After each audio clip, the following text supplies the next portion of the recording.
Hi guys. I made a paid service in Telegram where you will find a great collection of fanfiction audiobooks organized and regularly updated. What you get? An unlimited access to the full audiobook library. New fanfiction audiobooks added regularly. You can play audios directly from Telegram anytime. Joining our service is available through a monthly subscription of $5. You can pay using PayPal or Ko-fi. So what are you waiting for?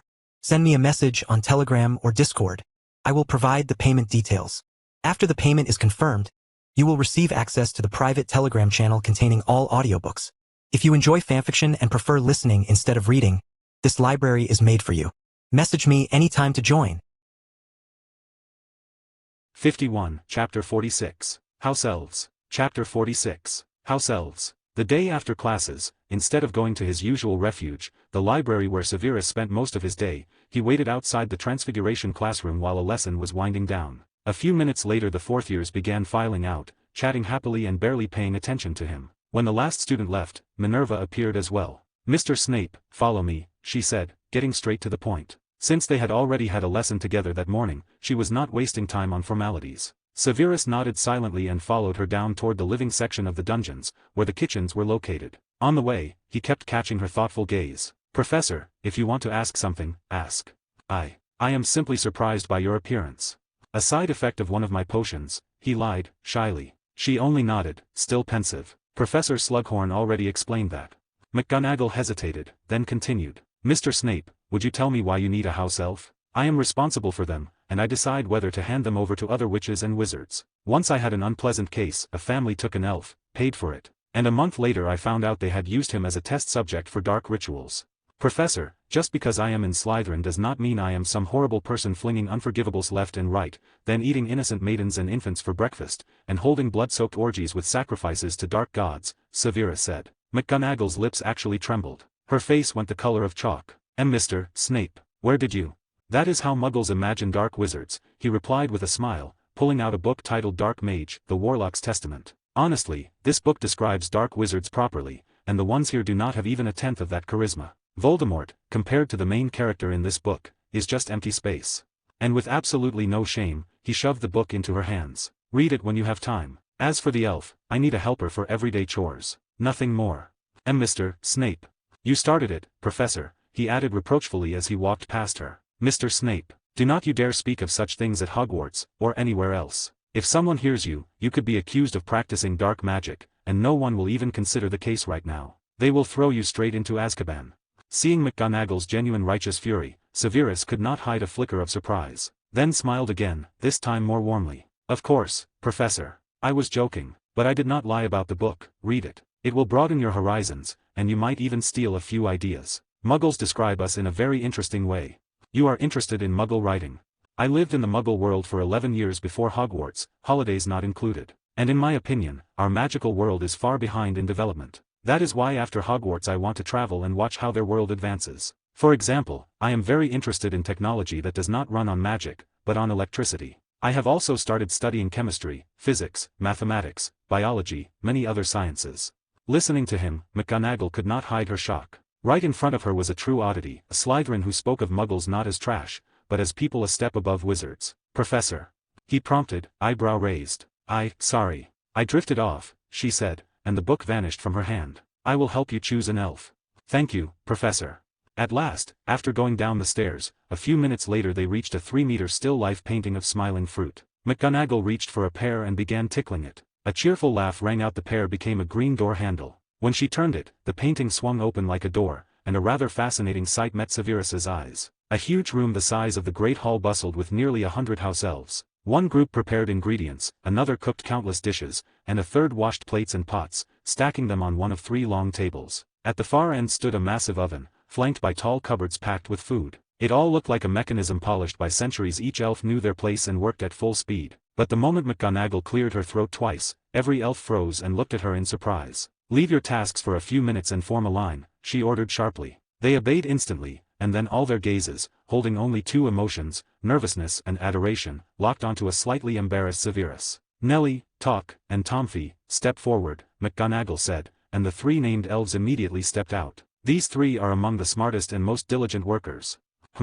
He simply nodded, looking over the 3 half-naked creatures whose outfits were basically rags. They barely differed from one another, and the worship in their eyes made choosing harder. They all look the same, impossible to tell anything. But I need the smartest one. He pointed at one of them. What can you do? Master, Nellie can write, read, count, cook, and do housework. Nellie stammered quickly but clearly, far more than Dobby, who had that odd accent. I see. Professor, can I take 2 at once? McGonagall looked a bit surprised, but nodded uncertainly. Yes, but can you maintain 2 contracts? Do not worry. I can. But we will have to test that before the second contract. Then I will choose her.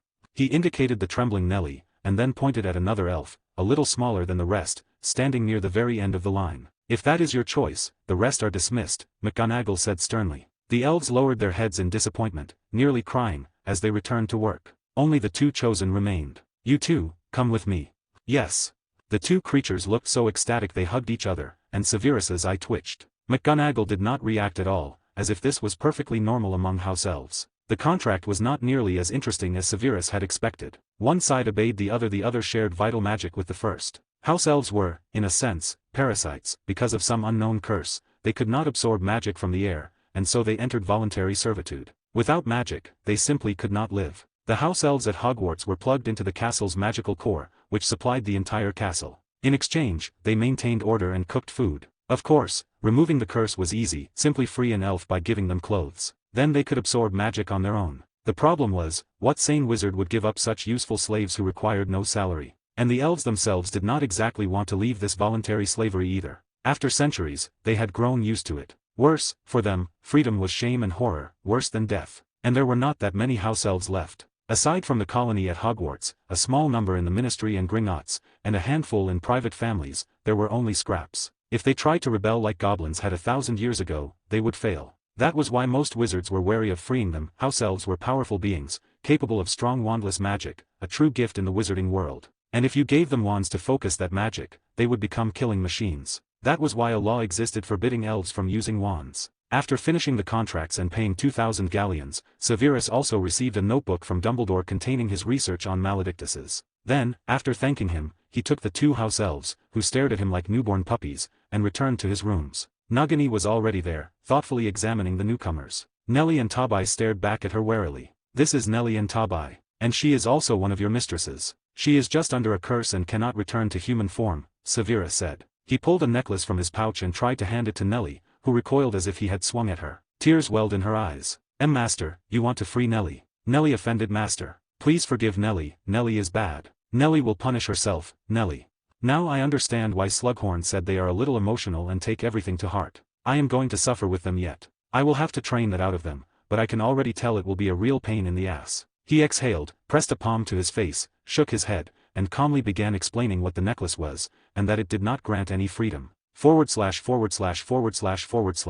52 Chapter 47. Training begins. Chapter 47. Training begins. Finally forcing the necklace into Nellie's hands, Severus looked at Tabai. He nervously fidgeted with the edge of his rag and stared at him with a mix of pity and worship. I have got nothing for you. Sorry.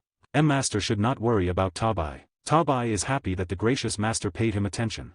Right. I will have to cure you of that groveling. Severus sighed tiredly, and tossed them 10 galleons each. Go buy any fabric you like and sew yourselves clothes. But. No buts. I do not want half-naked house elves around me. If you were pretty girls, I might have considered it, but as it is, march to the shop. At the pulse of bloodlust, the 2 vanished instantly, and Severus could finally breathe properly. So if they were pretty girls, you would consider it. Nagini hissed, narrowing her eyes. I do not see anything wrong with that. Humph. Do not sulk. I would not mind someday seeing a half-naked Lamia, he said, winking at her. Lamia? What is that? Oh, beautiful creatures. Half human, half snake, real temptresses. Their upper body is human, their lower body serpentine, but they can transform fully into a human form whenever they want. The flood of emotions through their bond made him smirk. You disgusting pervert. Only just figured it out.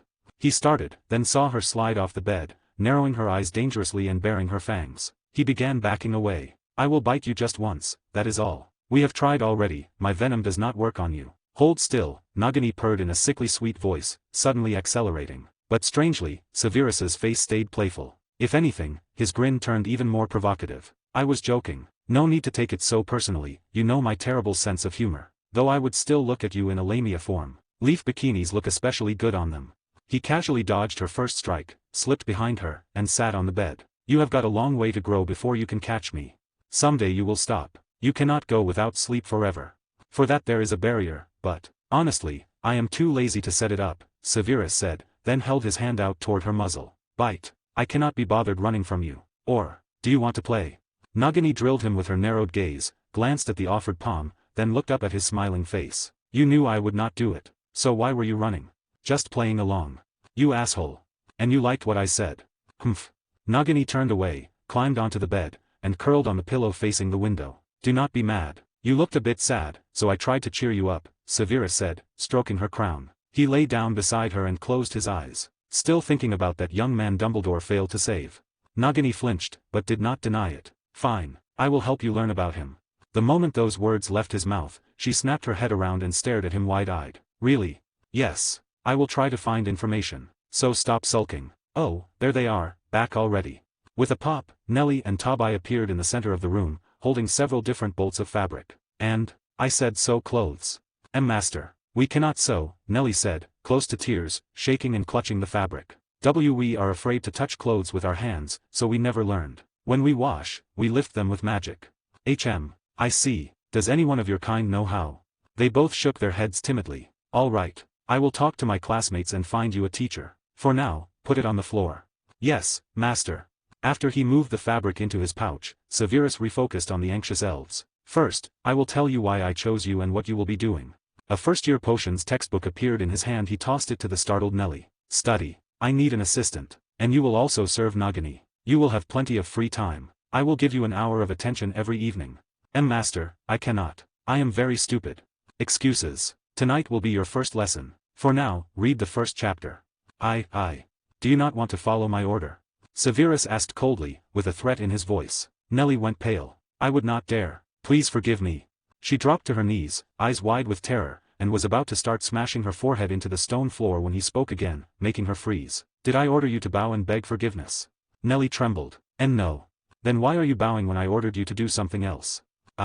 This is your final warning. If you bow and beg again while ignoring my orders, I will free you.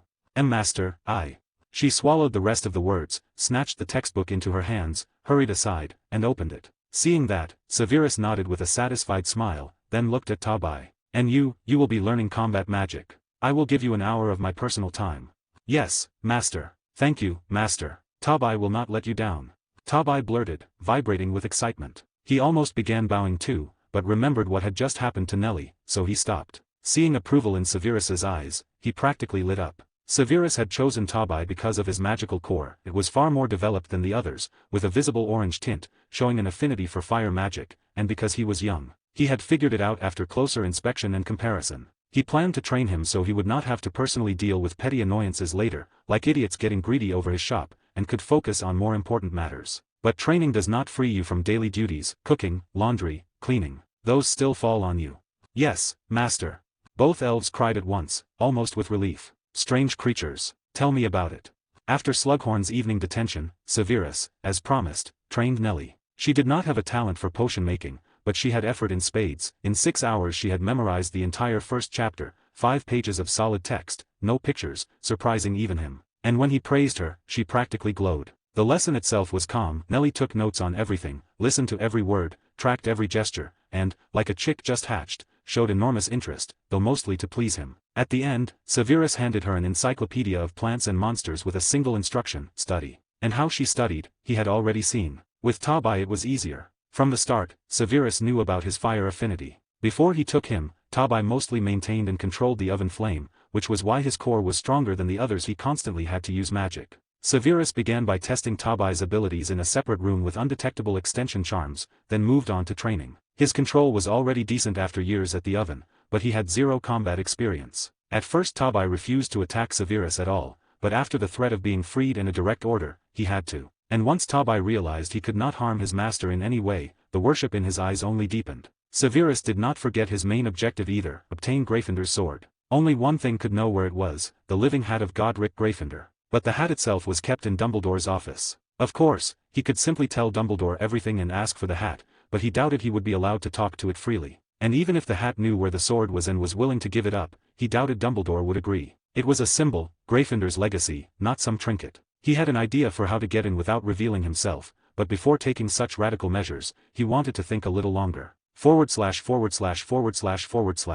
53, Chapter 48. Arrest. Part 1. An Adventure. Chapter 48. Arrest. Part 1. An Adventure. Over the next 2 weeks, Severus mainly brewed potions and trained the house elves. Nellie helped immensely. She learned the recipes for the beauty and strength potions, cutting the production time from a month down to 2 weeks. He could finally breathe easier for the entire next year, because thanks to her he no longer had to touch a cauldron at all. He did not even have to look at it. He could leave everything to her. But Slughorn's private sessions were not cancelled. Slughorn truly tried to teach him everything, and for 2 weeks now they had finished the school curriculum and moved up a level, into more complex potions requiring not only precise recipe knowledge, but also specific magical manipulation. Hogwarts, from the beginning, did not aim to turn students into geniuses. It provided core knowledge in each subject so a witch or wizard could survive in the magical world, and later choose their own path. That was why by 6th year students could enroll only in the subjects they liked most, and which would help them qualify for specific jobs. Even Aurors, whom many top-scoring graduates aspired to become, underwent extra training lasting 2 or even 3 years. Only after that could they truly fight dark wizards. And they did not take everyone, only a few, which was already a testament to the quality of most graduates.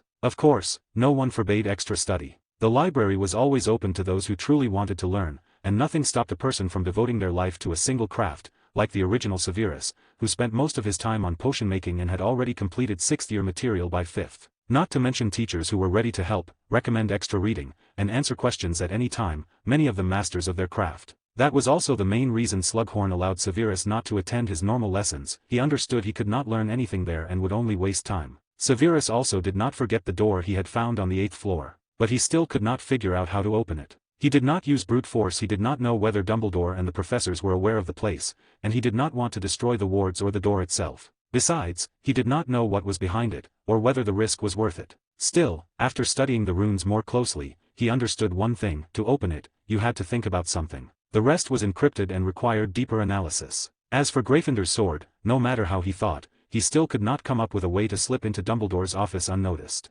After 2 visits to Dumbledore's domain, he had detected about 20 different alarm wards attached to various places, but those were only the ones he could sense without drawing Dumbledore's attention. How many there truly were, only Dumbledore knew. So there was nothing left but a last resort, a method he did not want to use. Diagon Alley. Potion Shop Half-Blood Prince. Sitting in an armchair, Severus read a newspaper thoughtfully. The headline screamed, "First Death Eater defeat. Victory is just around the corner. They beat a couple giants and already they are shouting like this," he snorted contemptuously, flipping the page. "Giants are very strong," Nagini said. "Big targets for wizards, nothing more. If it were werewolves, I would agree, but giants, please." He waved it off lazily, folded the paper, and burned it. "Ugh, nothing interesting. And I am tired of waiting for them."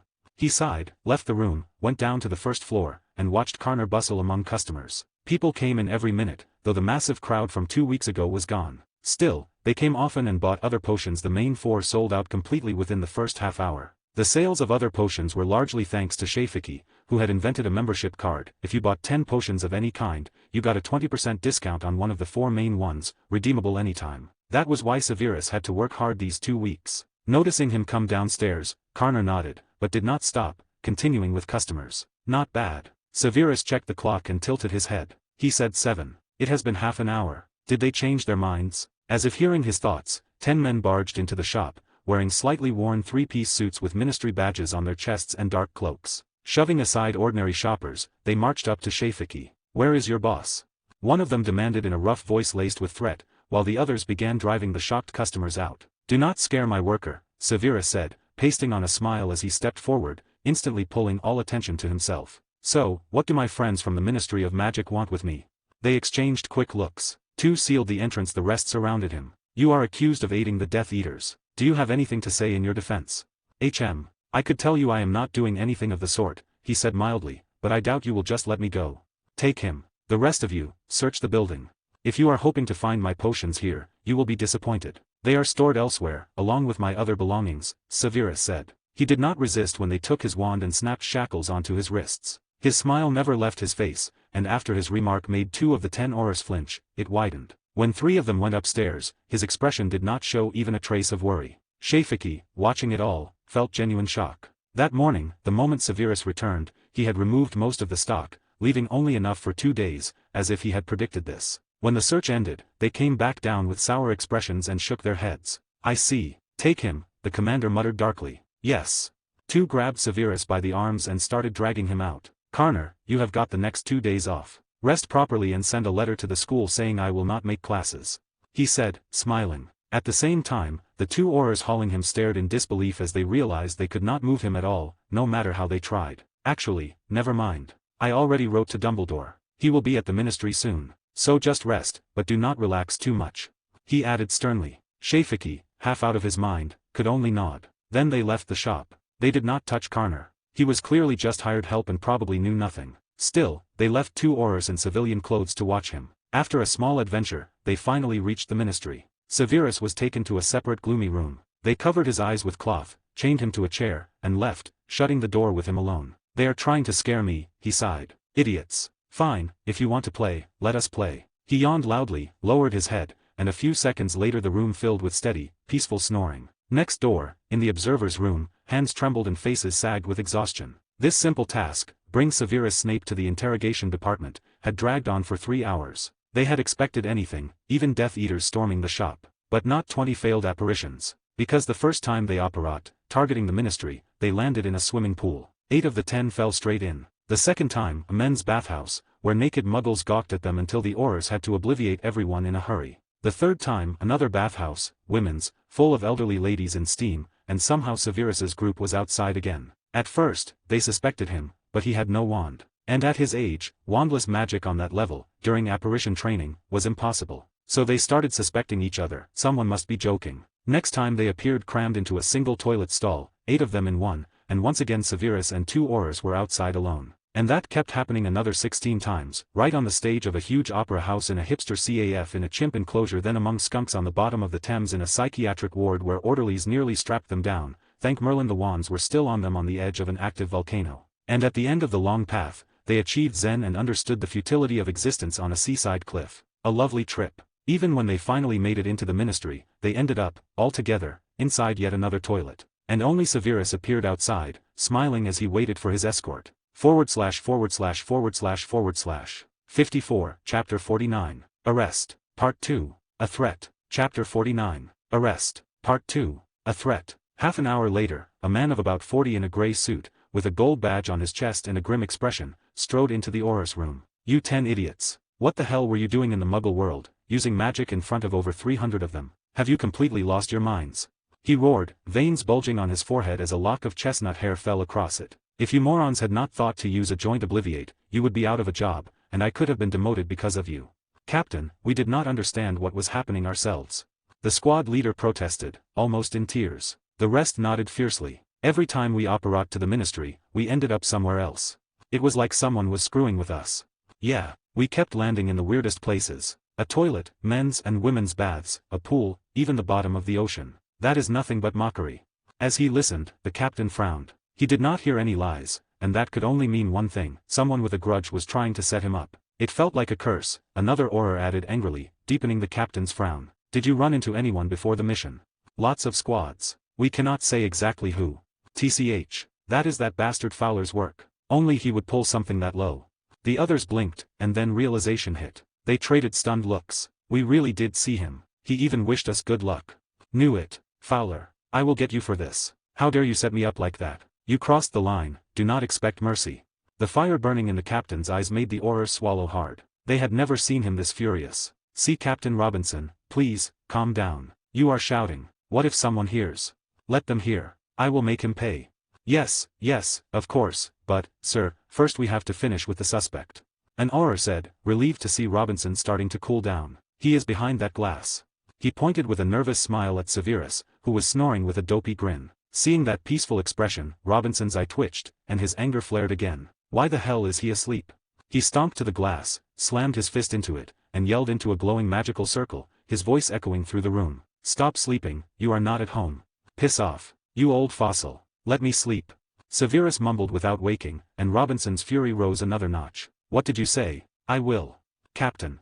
5 subordinates grabbed Robinson in alarm. Our mission is not to beat him up. It is to interrogate him. I know that. Robinson tore free and stormed into the room where Severus was chained to the chair. Get up. He stepped close. No reaction. He snorted, and then, smirking, leaned right to Severus's ear, sucked in a sharp breath, and shouted, Get up, you bastard. And, still nothing, just some slurred mumbling. Robinson froze, thrown off. No one had ever reacted like this. What? He leaned even closer to catch the words. The next moment came a startled yelp, and Robinson flew backward several meters. My head. What did I hit? Severus asked, sounding groggy and mildly confused. And take this rag off my eyes, I cannot see anything. With a groan, Robinson pushed himself up off the floor, one hand rubbing the back of his head, the other his chin. Captain. Two Aurors rushed in, worried, to help Robinson, but he shoved them away and stood on his own. You did that on purpose. Huh, who are you? What do you want from me? And why did you hit me on the head? You hit me. How could I? My hands are chained to the chair, Severus said doubtfully. You hit me. You little. Robinson went purple with rage. Why you are going to hit me again. I will not let this go. I will find someone to deal with you. Humph. Remove the blindfold. An Auror stepped in and pulled the cloth away from Severus's eyes. Then he shoved a shriveled dark hand on a string right into his face. This was found among your possessions. Anything to say for yourself? He asked with a smug grin. For keeping something like this, you are looking at 10 years in Azkaban. Where the hell did you get that? I hid it really well. Now it was the Aurors' turn to freeze, staring at each other in disbelief, because they had planted it. Their main objective had been to haul Severus into the interrogation department on charges of possessing dark artifacts. If they found nothing, they would plant something and then, using that as a pretext, confiscate all potions from the warehouse for analysis. Another team had been sent to Hogwarts to confiscate the remaining potions stored there, as well as money. Robinson's personal task was different, through blackmail and the threat of Azkaban, and if necessary even with Imperius, extract the potion recipes. The reasons were practical. They could not buy enough potions early in the morning, so they had to use the membership card and pay more galleons they did not have. Most funds went into the war, buying artifacts, potions, training recruits, medical aid for the wounded, and more. On top of that came salaries for ministry employees and Aurors. St. Mungo's, Hogwarts, and many other institutions were also funded by the ministry. In short, it was cost after cost, and the minister's deep pockets were not deep enough. That same pressure had driven taxes up to 12%, but since so many wizards were fleeing the country, revenue was falling anyway. So they resorted to dirty tricks just to climb out of the hole and avoid taking loans from goblins at their insane rates. With those recipes, they could produce potions in far larger quantities and export them, earning massive sums, enough to stay afloat. That was why authorization had been given for Imperius if Severus refused to cooperate. Just as I thought, Robinson said with a snort, not knowing the artifact was planted. Now you have two options. 1. You go to Azkaban and spend the rest of your life there. 2. He leaned in.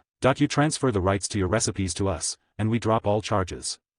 Over a simple back-scratcher you want to send me to Azkaban? Severus asked, blinking at Robinson's gloomy face. It is a dark artifact. Well, considering where it has been, it really might be the darkest artifact of all, Severus said thoughtfully. For a few seconds, the Auror's brains visibly stalled. Where it has been? Well, you know, I do not have a girlfriend yet. Severus began, his cheeks turning pink. With immediate disgust, Robinson flung the hand away. So nobody scratches my back, especially there, under the shoulder blades. So I made this artifact. It is also great for cleaning, behind a wardrobe, under a fridge. Ignore that it looks like that. I have no taste. I thought it would look cool, so I made it like that, Severus said, smiling at the hand. A few seconds later, under the Auror's shocked stares, the hand floated up, flew back to him, and began scratching his leg. Sorry, been itching for 10 minutes. But please, continue. What other accusations do I have? The hand moved to his shoulder and began slowly massaging it. With a grim look, Robinson drew his wand and flicked it. A blue flash burst out, blasting the hand several dozen meters away. Then he aimed the wand directly at Severus's forehead. What are you doing, Captain Robinson? Severus asked with a smile. You are just mocking us, are not you? You are perceptive. And you also know why we dragged you here. Yeah, it was not hard. I am actually surprised you waited so long to talk to me. I was hoping for a warmer welcome. And what is your decision? Robinson asked, irritation creeping into his voice. Fine, I am not against handing over the recipes. But, 3.5 million. 3.5 million what? Robinson asked blankly, while a couple Aurors understood and went pale. Galleons, what else? That is what I will earn in 10 years, Severus said, unable to hide his grin at their faces. If you get my recipes, you will recoup it in a year, selling at far larger volume. And that is not even counting the 90% profit you will make abroad. Instead of I will report to my superiors, Robinson smirked and pointed his wand at Severus. You will tell us the recipes yourself, whether you want to or not. I see, then I was wrong. Thought you were smarter, Severus said calmly. Looks like I will have to visit your superiors myself. Robinson began. But he did not even finish. Robinson slammed into the wall, and Severus calmly stood up from the chair, smiling boldly at the 10 aurors waving their wands at him, horrified to find they could not cast a single spell. Not working. Instead of answering, 8 of them rushed him physically while 2 bolted for the door. So you can do more than wave wands. I am impressed, Severus said, tilting his head. He slipped a punch, then 2 tried to grab his arms from behind. He casually hurled them into the ones flanking him, dropped the remaining 3 without effort, and looked toward the 2 aurors frozen at the door, unable to open it. Not bad, Severus said, rolling his knuckles as he walked toward them with a smile. You have clearly trained martial arts and know how to work as a team, but I am on a completely different level. //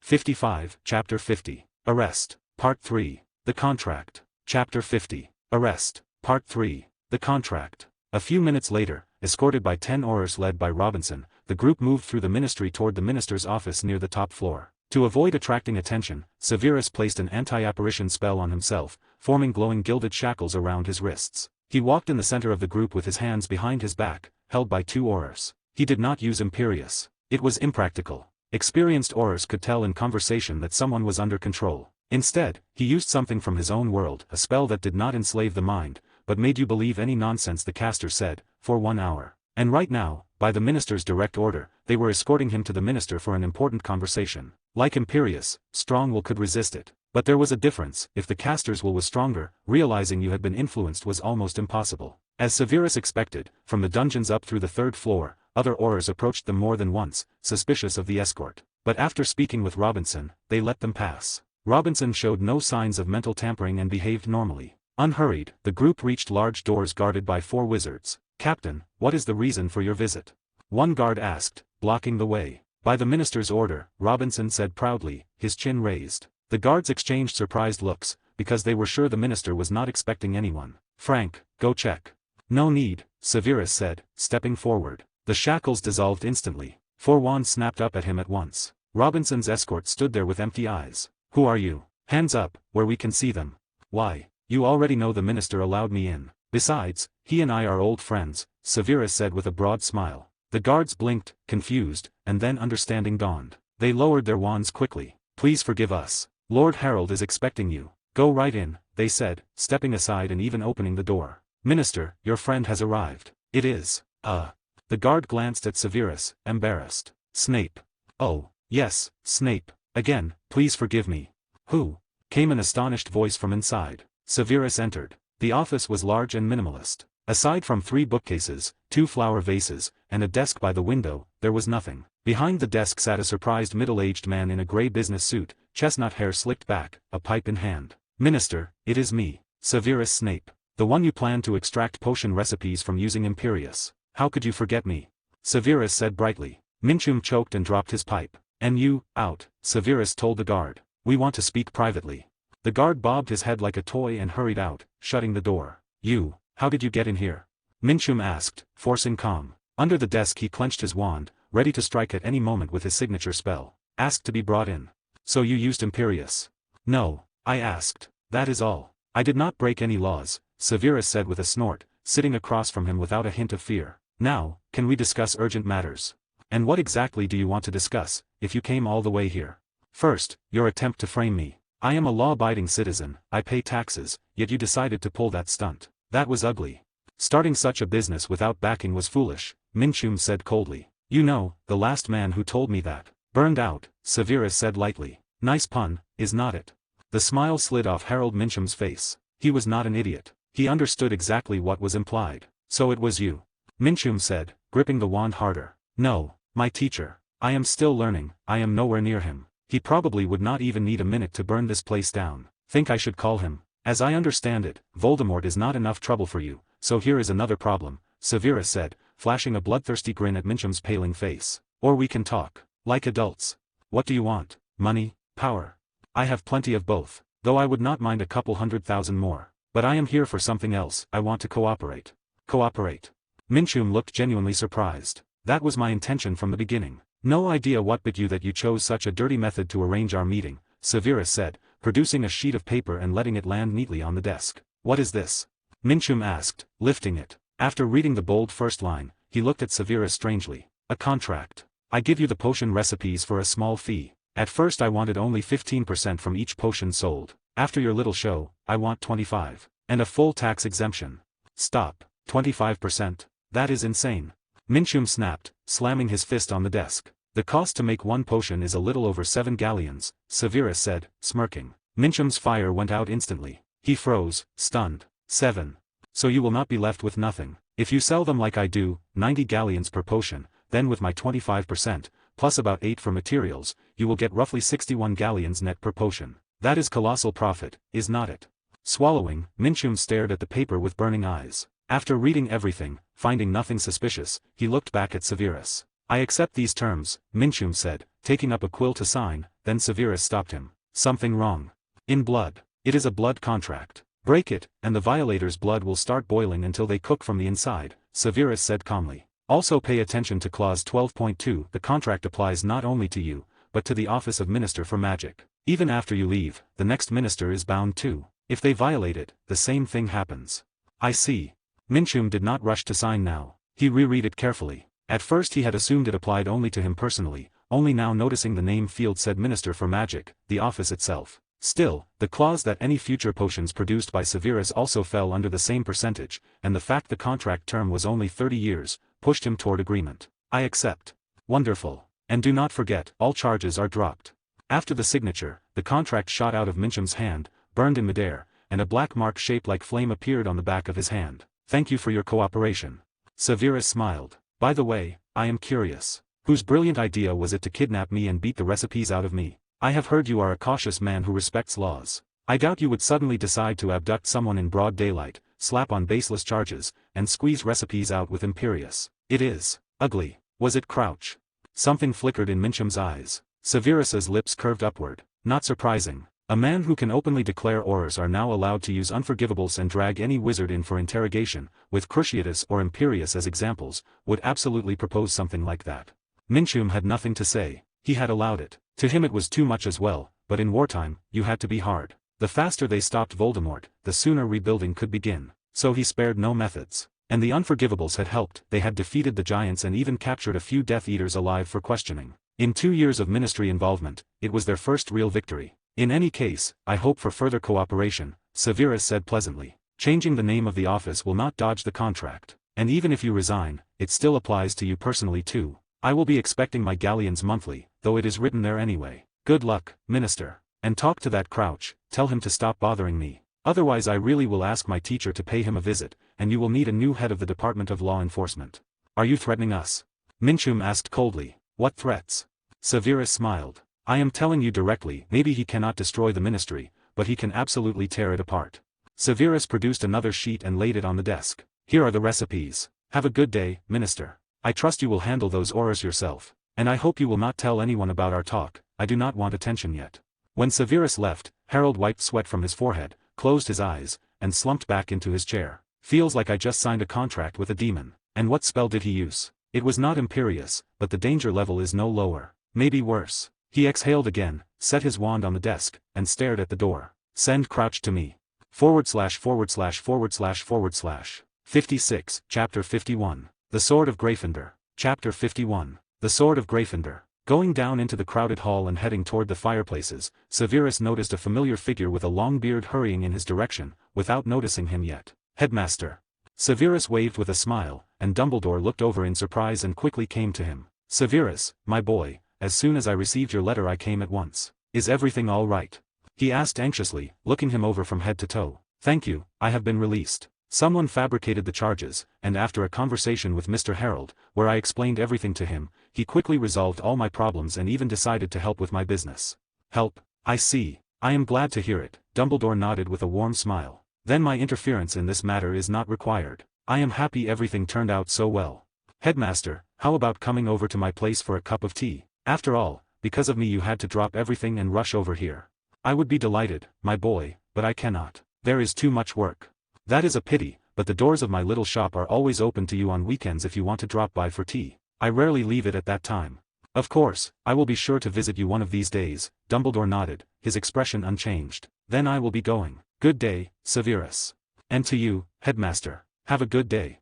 Severus waved, smiling mysteriously, and as soon as Dumbledore vanished into the fireplace, his smile grew even wider. Rarely does everything go this smoothly. He did not linger long at the Ministry of Magic and, using the fireplace again, moved to Diagon Alley. Then he slipped into a side alley, pulled on his cloak, and disappeared. In a gloomy cave lit by a single, weak glow that looked like a tiny lumos, a small figure stood wrapped in dark garments, with only a pair of green eyes visible. In its hands it held a large, pointed, rather battered hat, with 3 indentations that imitated a mouth and eyes. I demand that you return me to the headmaster's office.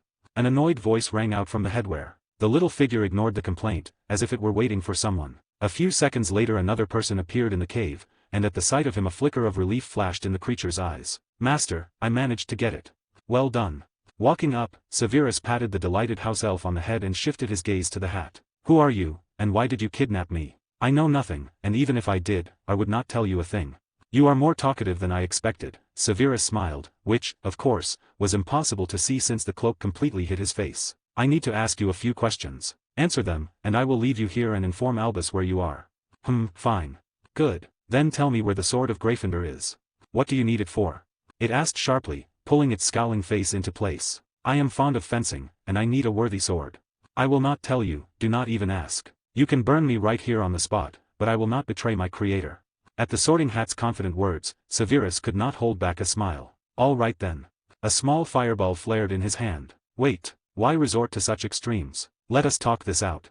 Fine. Honestly, I am not in the mood for games with you. I am a bit tired today. Taking a golden pocket watch from under his cloak, he turned it in front of the Sorting Hat's eyes. That is, how did you get that? It exclaimed in shock, instantly recognizing the watch. Your master gave it to me, and he allowed me to take the sword. But that soul shard did not know where Godric put it, or how long he lived at all, so he told me to ask you and gave me this watch, saying you would understand at once that I am not lying if I show it to you. As soon as Severus finished, the hat fell silent for almost a minute, then sighed. It is real, but I still cannot give it to you, because the sword is inside me, and my creator laid spells so that only a true Gryffindor, in danger and in need of help, would be able to pull it out. Severus turned the hat over, looked inside, and did not see a bottom, only pitch darkness. I promised that old man I would not harm you. Looks like this will not be an easy task. I will have to break those spells without touching the weave of charms and runes that makes you what you are.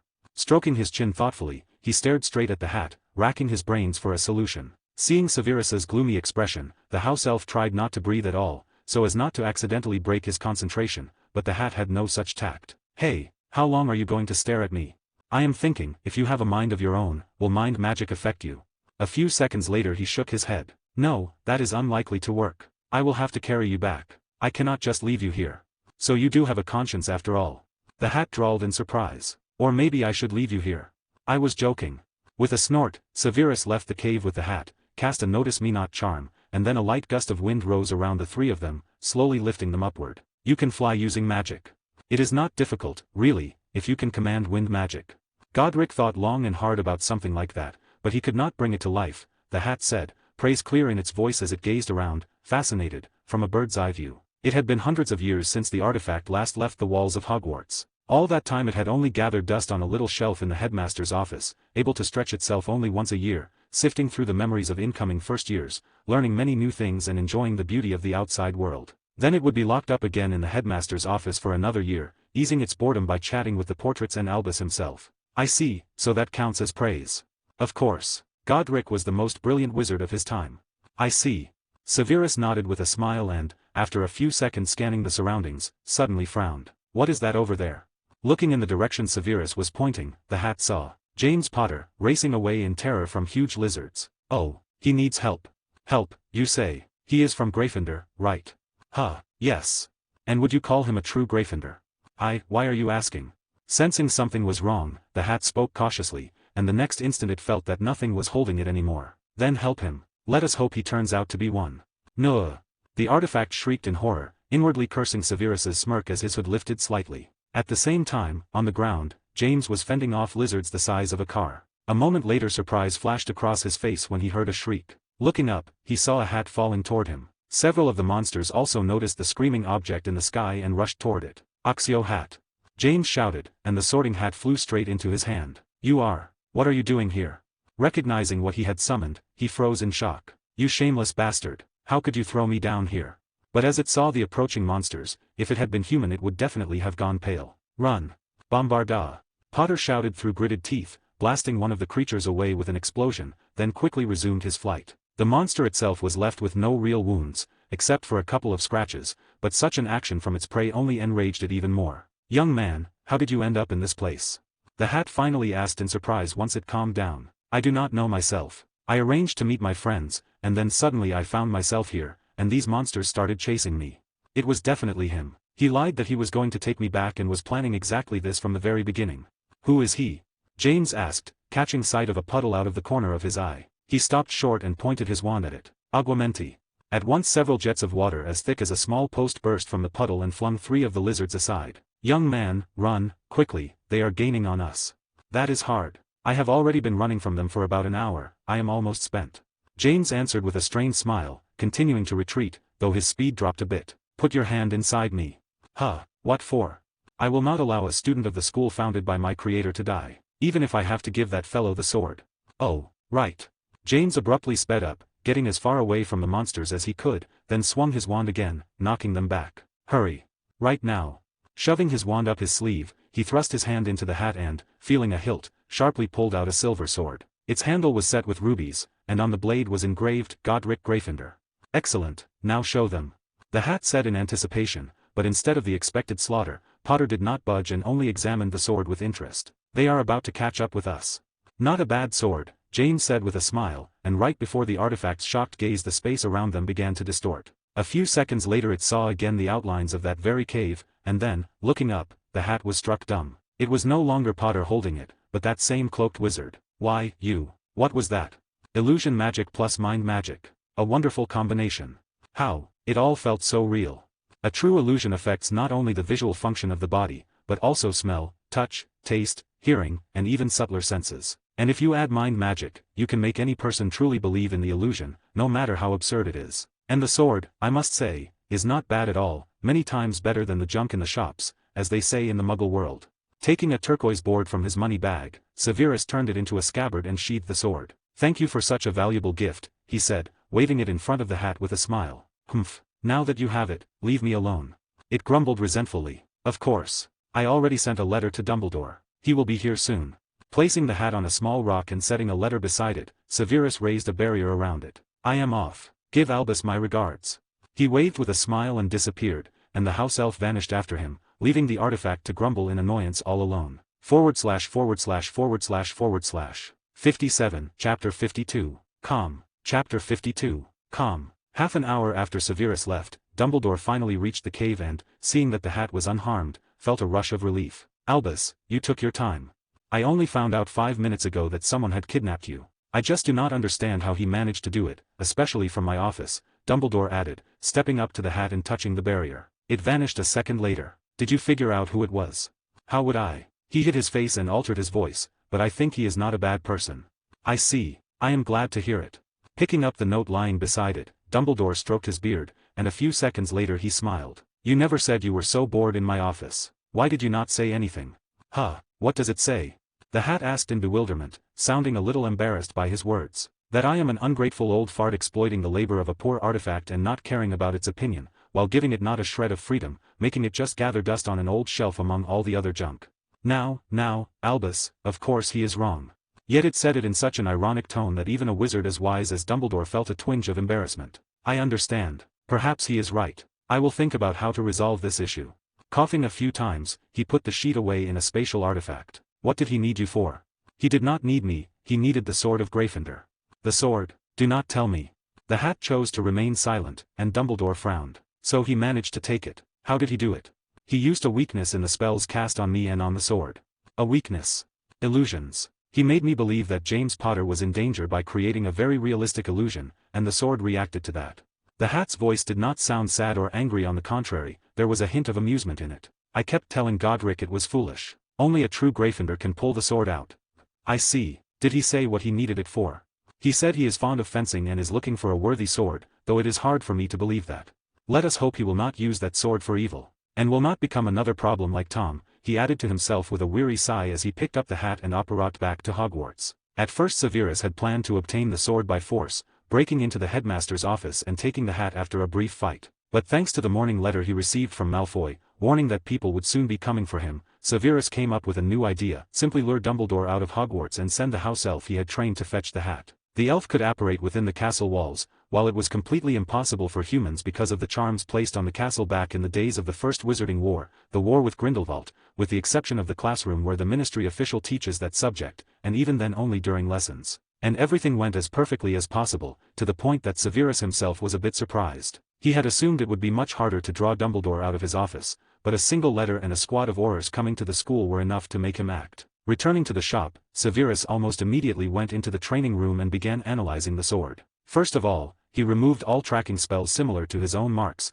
and the link between the hat and the sword. Only then did he begin studying the sword itself. After a detailed examination, Severus could not suppress a joyful smile, because the effort had been worth it. Not only was the metal far from ordinary and quite decent for this world, the crystals could also store magic and, at the right moment, abruptly flood the wizard's body with it, increasing his physical capabilities for several dozen seconds. The fact there were no charms on the sword at all did not surprise him, since he had already learned from history that Godric mostly used this sword for ceremonies, as well as in duels and fights with muggles. But what was most intriguing, and did not escape his sharp eye, was the sword's special property of taking on the magical qualities of everything it touched. Thanks to the metal, it was also an excellent conductor of magic. You could even say it was the ideal sword for battle mages, wizards who used warrior skills, limiting themselves not only to magic but also able to fight in close combat and combine the two. Severus was very pleased with his new acquisition, though he still decided to work a little on its appearance, adding more dark tones. Closer to morning, Aurors dropped by his little shop, that same group of 10,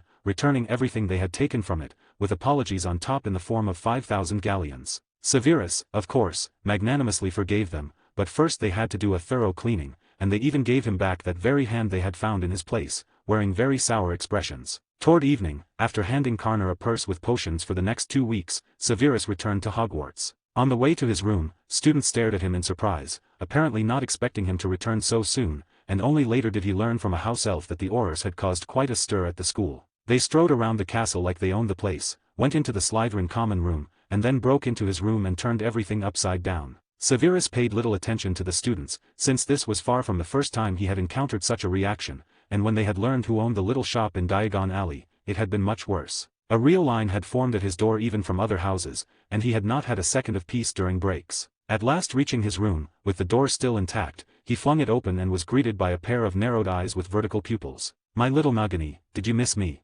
He winked with a smile, closing the door behind him. "As if. But I am glad you are back. I will have someone to talk to," Nagini snorted, keeping her composure as she lowered her head onto a cushion and closed her eyes. "Ah, and I hurried so to get to my little Nagini, thinking you were worried about me." Severus intoned tragically, clutching his heart, and after a few pirouettes fell down beside her. "Nellie, thank you for taking care of this layabout." Master must not thank Nellie. Nellie is glad to serve master and mistress," the little house elf in a lilac dress stammered quickly, standing by the bed with a large fan. "From what I gather, everything worked out for you?" Nagini asked casually, trying to maintain her cool. "Yes, it went as well as it possibly could." Severus raised his hand, and in the next second a rather plain-looking, long dark blade appeared in it, distinguished from other similar swords only by the dark runes along the center of the blade and the guard shaped like the letter E. Otherwise it was an entirely ordinary sword, so it did not elicit any particular surprise from Nagini. "For now it is the best I have seen. In this world," he added silently as he put it away. "I am happy for you. I hope you will not expose yourself like that again." Even though Nagini knew he sensed her emotions, she still tried not to show them. "My teacher was right, women are the strangest creatures. One thing in their head, another on their tongue." Smiling, Severus started stroking her head gently. "I will try, of course, but I promise nothing." Feeling through the bond a flicker of displeasure and, at the same time, a trace of joy and calm, he could not help himself, and his smile turned a little crooked. But at that moment the idol in the room was spoiled in the worst possible way by a loud knock at the door. "Open it, Nellie, it is Professor Slughorn," Severus said. He had little trouble sensing Slughorn's magic, and the charms he had put on the door, so he would know whether anyone was waiting for him, also played their part. "Yes, master." Nodding timidly, the elf quickly went to the door, and as soon as she opened it, a somewhat agitated head of house walked in. Seeing his student sitting on the bed, smiling and stroking Nagini, he froze. "Severus, are you all right? I heard the Aurors took you away and accused you of possessing dark artifacts." "Perfectly, Professor. I even managed to profit from it," Severus replied with a smile, noting the concern on Slughorn's face. "Thank Merlin. I was about to ask my mentor for help, but apparently that will not be necessary." Slughorn exhaled in relief, wiping his brow with a handkerchief. "Did you manage to find out the real reason?" "Potions, Professor. Potions." Slughorn frowned at once, but after a moment's thought he nodded. "You said you only gained from this." "Yes. I made a deal with the minister that I will hand over the recipes, but in return I will receive a certain percentage of every potion sold, so I only end up ahead, Severus answered with a proud smirk, and surprise flashed across Slughorn's face. I am glad for you, Severus, very glad, he nodded with a smile, then added sternly, but even if you make a fortune, that will not be grounds to skip my extra classes. Was I clear? Of course, Professor. I will definitely earn a gold cauldron before I leave Hogwarts. I am glad to hear it. For a moment his gaze slid down to Nagini, who, sensing it, narrowed her eyes in annoyance and hissed. Severus, I have a request to make of you. I am listening. Might I take a little of her venom? Slughorn asked awkwardly. Nagini was taken aback by such a proposal, and Severus was a bit surprised as well. If she wants to, otherwise I cannot help you. Swallowing, Slughorn looked down again at Nagini, who was watching him with a displeased squint. //////. 58 Chapter 53. Room of Requirement. Part 1. Discovery. Chapter 53. Room of Requirement. Part 1. Discovery. Slowly but surely, the eve of All Hallows' Day was approaching, Halloween, a strange holiday celebrated both in the Muggle world and in the magical one. For the occasion, houses were decorated with all sorts of holiday symbols, pumpkins carved with eyes and terrifying grins, with candles placed inside to make lanterns, decorative skulls and bats, and people dressed up in costumes of various monsters, wizards, and witches, then went door to door asking for sweets. And, of course, such a holiday did not escape the walls of Hogwarts either. Though the general mood was not exactly festive, especially because of events happening outside the school, the headmaster and the teachers did not pass it by. It was a kind of professional holiday for wizards, so they still decided to hold it, to dispel the unpleasant atmosphere a little. The Great Hall was decorated in the best Halloween traditions. In every corner, pumpkins lay and hung, and candles appeared here and there, magically floating in the air. The house elves helped very actively with the preparations, keeping themselves out of sight, and the ghosts were a bit excited about the upcoming event and could not find their place. Very often they could be seen studying pumpkins somewhere in the castle and discussing something amongst themselves. The sky on the ceiling of the Great Hall, which used to be dark and filled with bright stars in the evening and show the sun from morning to afternoon, had acquired dark clouds with flashes of lightning. The teachers and the headmaster tried their best to give the children a festive mood, to distract them a little from what was happening in magical Britain. Severus, meanwhile, sat in his quarters over books and continued studying everything he could about the founders, as well as plants and monsters, not skipping even fairy tales and legends. After all, in such fiction there was almost always a grain of truth, however insignificant. He did not forget about Nagini either, but in 2 months, out of 3 unknown plants, he had managed to find only one, and that only by accident while reading a book by a certain Fredjobru about his travels. After contacting him, Severus learned that this ingredient grew deep in the Amazon jungles.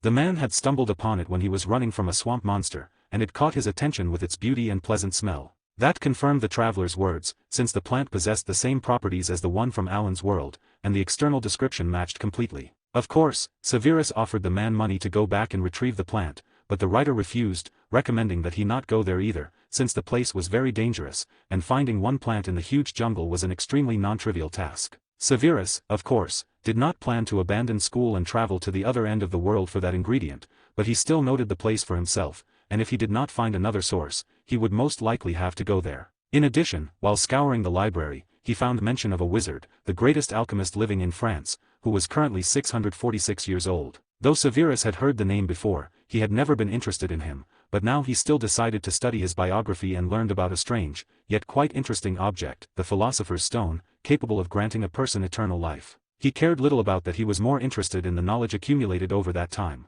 So, after talking with Nagini, they decided to postpone her transformation a bit until he finished Hogwarts, and then, together, they would travel to France and ask the old man about the plants needed for the potion. Besides the potion, Severus also paid attention to the door he had found on the 8th floor. He had not stopped investigating it and had almost figured out the method of opening it. There remained only a small piece of runes, one rune consisting of 100 others, and because of its inconvenient location near the headmaster's office he could not linger there for long, so the decryption took quite a lot of time, right up to the 29th of October. But from what he had managed to decipher, he finally more or less understood how exactly the door opened. He just needed to think about something he really needed and walk past the door 3 times, then it would open. But Severus had already tried this, and everything had been unsuccessful, so he assumed that in that inscription there was something else that needed to be done to open it, maybe some word or gesture. Tonight he was once again planning to visit the old door and decipher the last piece of runes. Closer to evening, leaving the library, Severus headed toward the dungeons to Professor Slughorn for extra potions lessons. He was already beginning to enjoy those lessons, since there he could really learn something new for himself, as with runes,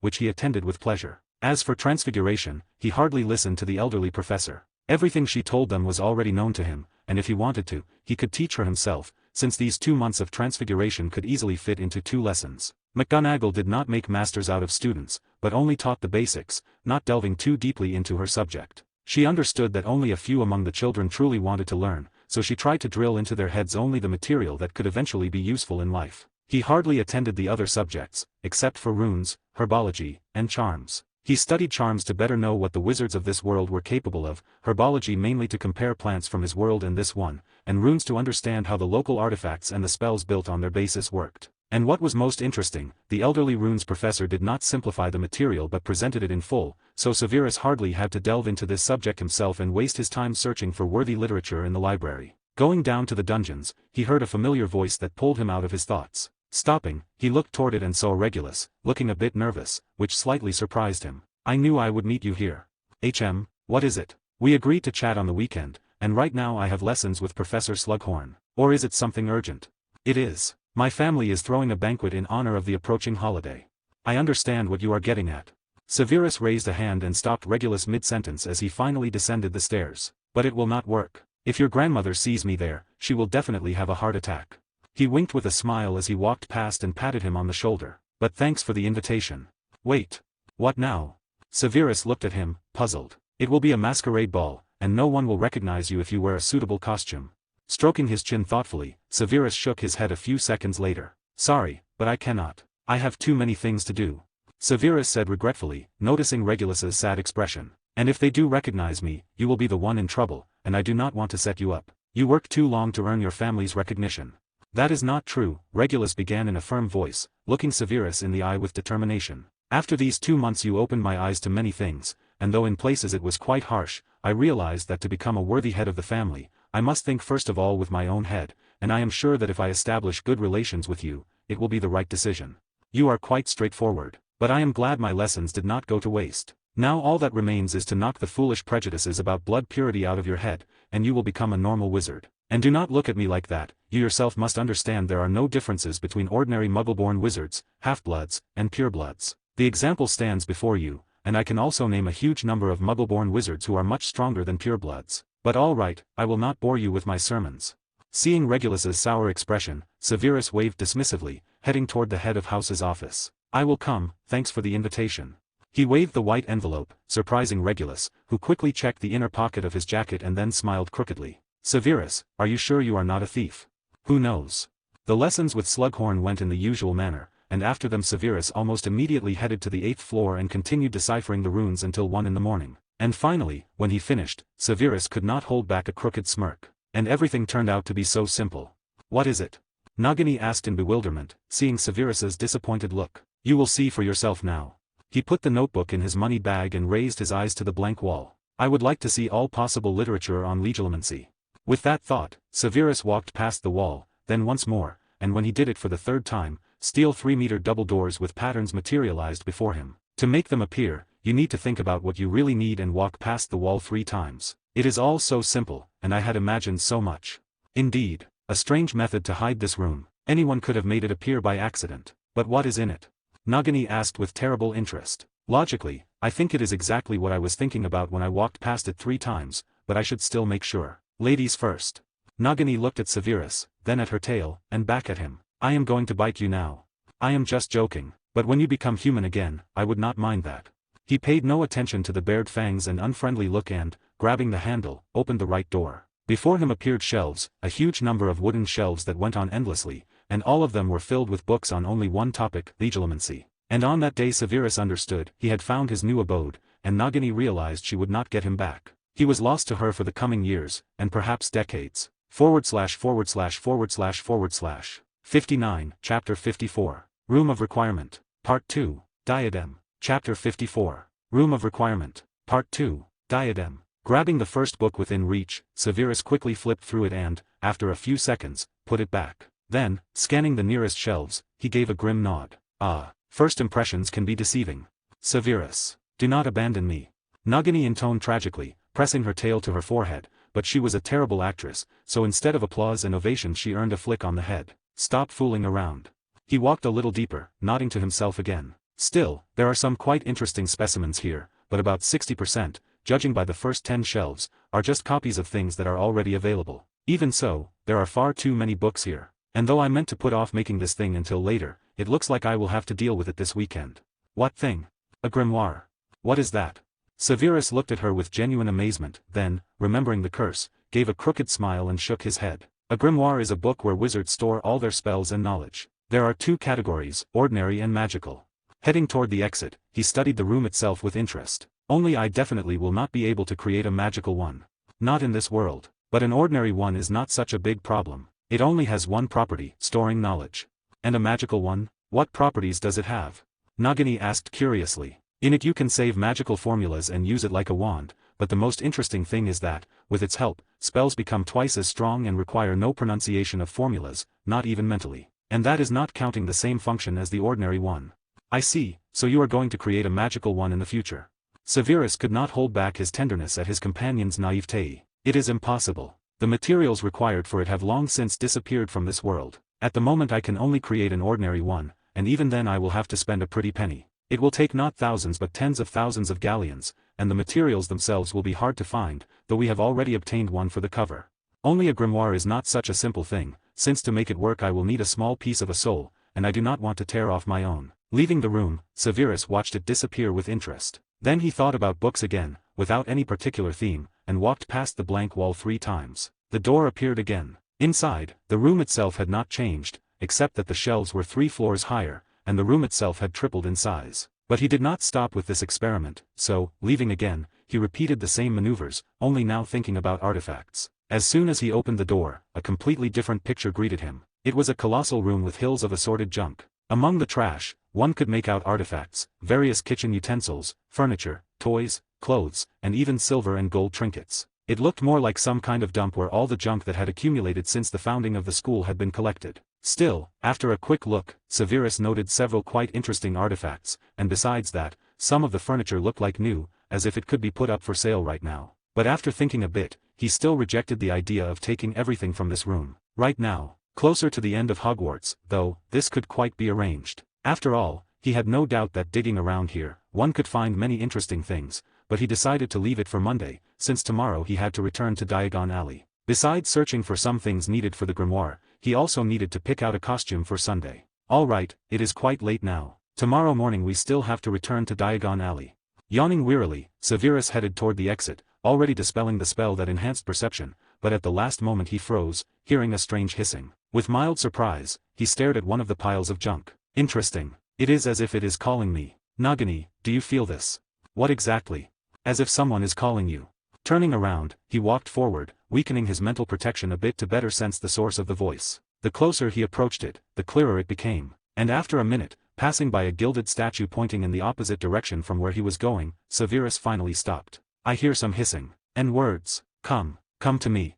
Nagini whispered in surprise, a flicker of alarm rising inside her. Looking toward the table where, besides a strange object resembling a globe, there lay a box with a dirty rope on top, she pointed at it with the tip of her tail. From there.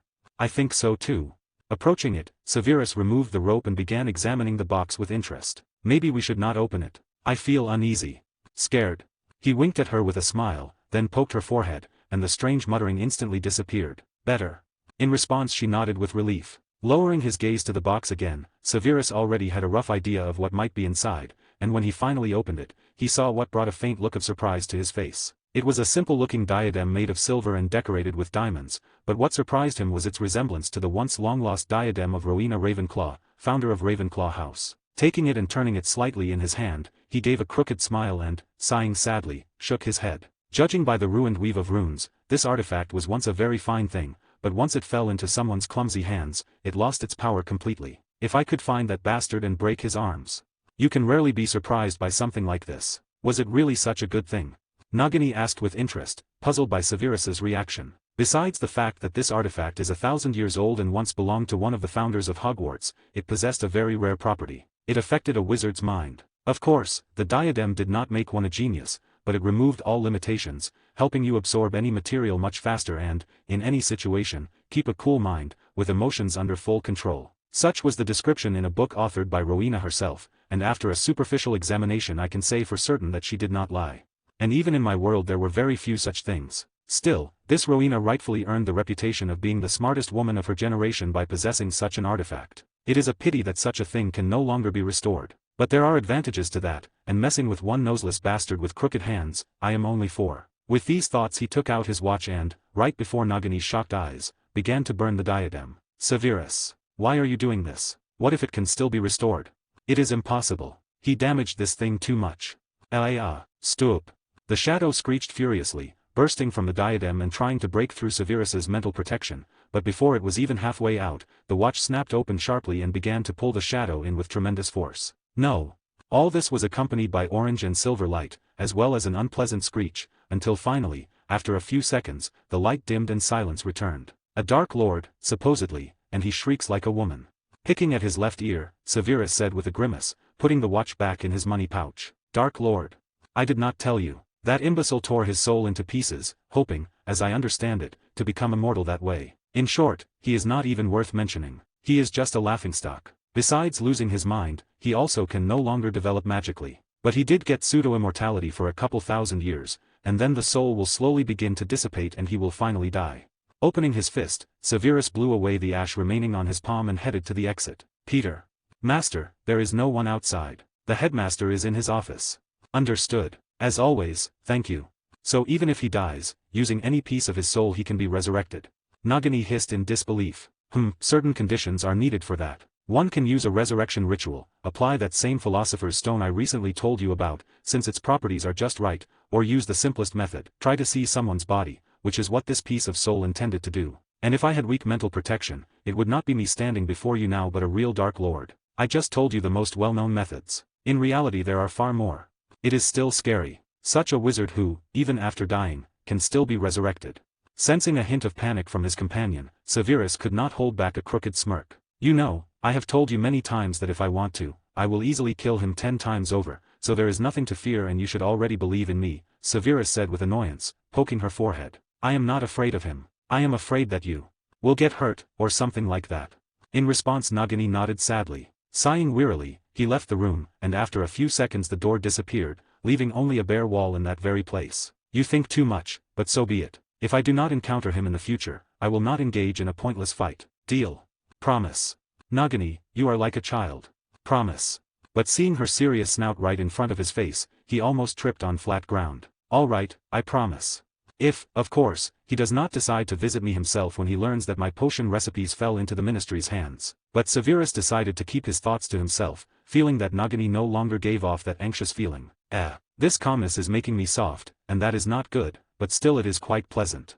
// 60, Chapter 55, Masquerade Ball, Part 1, Arrival. Chapter 55, Masquerade Ball, Part 1, Arrival. October 31, 1976. Leaving a slightly disgruntled Nagini at the shop, Severus apparat to London, where one of the Black family's mansions stood almost in the very center of the city. Of course, he would not have minded taking his companion with him, but he could not, for the simple reason that lately she had become associated specifically with him. If he came to the ball with her, he would be exposed immediately. And even if he changed her color, it could still look suspicious, and Severus did not want to set Regulus up. The building itself was chosen in the best traditions of pure-blood wizards, as old-fashioned as possible. A simple 2-story mansion in Victorian style, surrounded by an iron fence on a stone foundation. At the entrance stood a wizard under notice me not charms, watching the surroundings and also checking invitations. Putting on a short mask with black horns and red patterns, Severus ran his palm over his short scarlet hair, then lowered his hand to the hilt of the katana hanging at his belt. They should not recognize me. Eye color, hair, skull shape. I changed all this beyond recognition, and even swapped the sword for this strange katana from Japan. Smoothing down his dark suit, he headed toward the entrance to the mansion. Noticing the approaching guest, the man in a classic black suit frowned. The unknown wizard's appearance was too provocative and bright. Mister, you have a very interesting costume. He greeted him with a crooked smile, extending his hand. Let me see your invitation. Of course. Taking out the envelope, Severus handed it to the wizard, who opened it, glanced at it once and, bowing, handed it back. Please, go ahead. Have a good evening. Thank you. As soon as Severus crossed the barrier surrounding the mansion, those short 5 meters to the entrance became 120, occupied by a huge green garden that seemed untouched by the autumn mood outside. 2 fountains stood on either side of the long cobblestone path leading straight to the 4-story mansion, which was in the same style as its ordinary version beyond the barrier. And at the entrance to the building itself stood two statues, a man and a woman. One belonged to a certain Licorice Black, and the other to Magenta Black Trip. And besides Severus himself, there were about a dozen wizards outside, mostly teenagers and children running around the fountain, also dressed in masks, and 3 adult wizards simply watching them. They were also in suits, but without masks, with a green handkerchief in the breast pocket, like the one who stood at the entrance. While Severus was examining the mansion, 2 boys of about 7 ran up to him and began eyeing the katana on his belt with interest. "Mister, what is that?" Lowering his eyes to them, Severus smiled and pulled it a few centimeters out of the scabbard. "Just a prop for the costume." And, as if anticipating their request, he slid it back in. "I cannot let you have it. You might hurt yourselves." "We will not hurt ourselves. We are adults." "Of course, adults." Pointing his finger upward, he released a small flame that, after a few seconds, burst high in the sky in a bright, multicolored firework. "Whoa!" they exclaimed in unison with excitement, watching the sky in fascination. Adults came out of the mansion at the sound of the explosions, but they froze on the stairs too, staring in surprise at the multicolored spectacle. At that same moment, Severus walked past the young wizards, finally noticing in the crowd a familiar face under a simple black mask. He approached the aristocrats, who paid him no attention, and, grabbing the boy by the arm, dragged him aside. "What are you?" "It is me." Smiling at him, Severus showed the white envelope, making his eyes bulge in shock. "SN." But Severus quickly covered his mouth with his palm, pressing his index finger to his lips. Regulus, finally calming down, nodded, and Severus removed his hand. "I did not recognize you at all. Simple transfiguration, nothing more. But you, Regulus, should have worked on your outfit." Severus lowered his eyes to the dark suit with red trim, under which was a scarlet shirt and black tie. The mask itself covered only the upper part of Regulus's face, but with his dark hair he was still quite easy to recognize. "I did not try to hide my appearance," Regulus snorted in response, lowering his eyes to the katana. "And what is this?" "Props for the image." Severus slightly unsheathed it again, causing a flicker of surprise on Regulus's face. "I see. Looks interesting." The fireworks slowly began to die out, and the guests simply did not stop praising the slightly embarrassed elderly lady who had organized the whole holiday, convinced it had been planned in advance. Still, she did not lose her composure. She neither denied it nor acknowledged it, merely accepting the praise in silence, while her sharp gaze began to scan the crowd to figure out who it was. At the same time, Regulus had already led Severus into the magnificently decorated hall, where on almost every wall hung rows of masks, and living portraits cheerfully clapped for the dancing couples in the center. Around them stood tables laden with dishes, and at the end of the hall a small orchestra performed classical music. Some aristocrats danced, others talked in their groups and made acquaintances, but Severus paid them little attention, simply talking with Regulus while trying the local dishes. "What do you think?" "Boring. Even worse than Bin's lessons. There, at least you can sleep, and when people stare at you it is very uncomfortable to eat." Cutting a piece of steak, Regulus glared in annoyance at a couple of adult wizards who, smiling awkwardly, nodded and went back to their conversation. "But otherwise not bad." "I am glad to hear it. From the moment my mother turned against my brother, she switched all her attention to me, and usually, when I come home, she does not give me a second's peace. Constant introductions, parties, balls, and then training with Bella, which became tougher because of you." Regulus looked at Severus with annoyance as he sipped from his glass. "Sorry, but I could not help it. It is love at first sight. When you fall in love, you will understand what it is." Severus winked at him with a smile, then shifted his gaze to a blonde in a lilac ball gown approaching their table. Regulus also noticed her and even rose from the table. "Cousin, can I help you with something?" "No, I just became curious who you are talking with." "You have not told us about your friend," Narcissa said with a charming smile, examining Severus's outfit with mild interest. "I take it you are Miss Narcissa Black." Rising from the table, Severus answered her with the same smile and kissed the back of the witch's hand, which she extended slightly forward. And Regulus was not lying. "You are indeed very charming, Miss Black, especially your smile. If I were not already in love, you would definitely become my victim." "I am flattered." "An interesting young man. He is definitely not as simple as he tries to seem at first glance, but this hair color. Most likely he took some potion. Still, his manner, his knowledge of etiquette, the confidence in his eyes, and that cold aura. Regulus found a good friend. I would like to know your name. I hope it is not a secret." "I think I will keep it a secret, but in the near future you will definitely learn it." Severus winked at her, and though she looked a bit displeased, she still had to accept it and nod meekly. "If you do not want to, then you do not have to. After all, it is a masquerade ball." "Thank you for understanding, Miss Black." As soon as Narcissa went to her friends, Regulus exhaled with relief. Finally she left. "If you are so afraid, you should not have invited me." Severus looked at him with a smile, taking another sip from his glass. "But surprisingly, it is quite interesting here. By the way, will the princes come here by any chance?" "The princes? No, I think they have some problems now. In short, they have no time for balls. That is what my mother said, and if I remember correctly, the head of the family died recently, and most likely now they have a power struggle. Regulus answered thoughtfully, stroking his chin, then it was as if something dawned on him. I forgot you are from the princes. No wonder. My family is quite a dream. Do you not think about going back?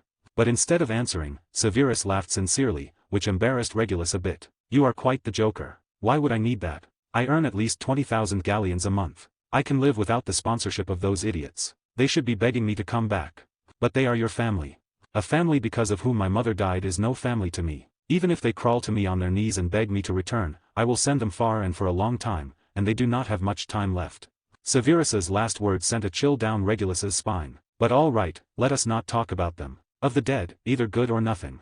But for some reason the smile on Severus's face did not calm Regulus. On the contrary, it made him uneasy. And while Regulus was lost in his thoughts, Severus's gaze caught on the figure of a young woman in a black ball gown with long dark hair and almost the same mask as Regulus. I have been waiting for you. Sorry, I will step away for a few minutes. I will be back soon.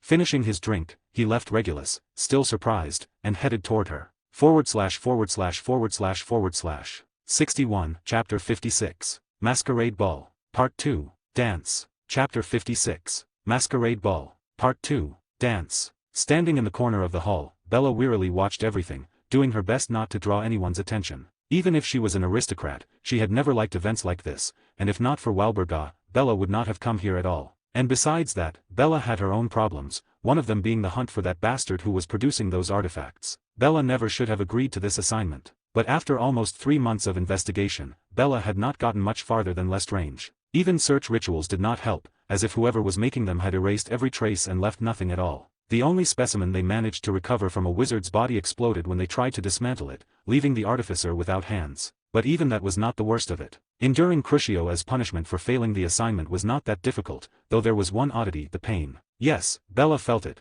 but it was purely physical. It hardly touched her mind the way it used to, and thinking became much easier, as if someone had lifted a thin veil off her thoughts. What was most unpleasant, what stirred unbearable fury, was that this had started that day, the day she met him, the man who drove her mad just by being near her. The man who dared to kiss her, a filthy half-blood who dared to touch her. Yet even through all that hatred, Bella did not lose her rationality. Bella understood it was his doing, or at least that he was connected to it. No matter how much she wanted to torture Severus, to beat the truth out of him, she could not, because the Dark Lord's order was to draw him to their side by any means. Severus was a decent battle mage, with enormous potential in potion making, and he was one of the best students in his year. Pawns like that were worth having. And though the news that the recipes had fallen into the Ministry's hands threw Voldemort into real fury, he did not immediately charge at full speed for the half-blood's head. He decided to wait. The potions Lucius had bought up, which Voldemort still received quite regularly, were enough for now. There had been no real clashes between the Death Eaters and the Ministry, only small skirmishes, though the Order of the Phoenix's interference had ruined many plans. But there was another reason the Dark Lord did not try to take the recipes by force and make the Slytherin churn out potions under the Imperious Curse. That reason was a report from Crouch Jr., one of the Death Eaters who was Voldemort's agent in the enemy camp, and the son of Barty Crouch Sr., head of the Department of Magical Law Enforcement. From the report, Voldemort learned about the father's plan, and how it failed spectacularly. The boy even ended up free, having struck a very profitable deal. And after the Lestrange brothers' investigation, Voldemort learned about the incident with the gangs in Diagon Alley. Then the Dark Lord understood why the Ministry, with its enormous combat power, had decided to make peace with a mere wizard who had not even finished school. It was not kindness. It was fear of a confrontation with a powerful wizard, or with a group of wizards standing behind Severus. That conclusion became the basis for the decision to leave Bella to keep watching him, and, if possible, to draw him to their side. They already had enough enemies in the face of almost the entire magical world of Britain. Clicking her tongue in irritation, Bella shot an angry glare at a group of wizards who had been sneaking looks at her a few seconds earlier. They flinched and looked away. How they annoy me, and what Narcissa sees in this. Miss Black, are you bored? A cheerful male voice asked, playful at the edges. Bella's eye twitched. She turned toward the speaker and raised an eyebrow, faintly surprised. The stranger's costume looked odd. And you are? Your secret admirer, because the moment I saw you, I fell head over heels. He took her hand and kissed it. Would you do me the honor of granting me one dance? Humph. Bella yanked her hand back, snorted, and turned away. Disappear, or else. Miss Black, I cannot. I will never forget the taste of your lips. At those words, Bella nearly tripped on flat ground. She stared in shock at the red-haired young man. You. Me. Who else could it be? Severus stepped closer and offered his open palm. Do you think there is anyone in this hall who would dare invite you to dance besides me? If I could, then. Bella clenched her fists, hatred burning in her eyes. I know. So, what do you say about the dance, or should I take payment? TCH. Bella placed her palm on his and dipped into a small bow. I accept your invitation.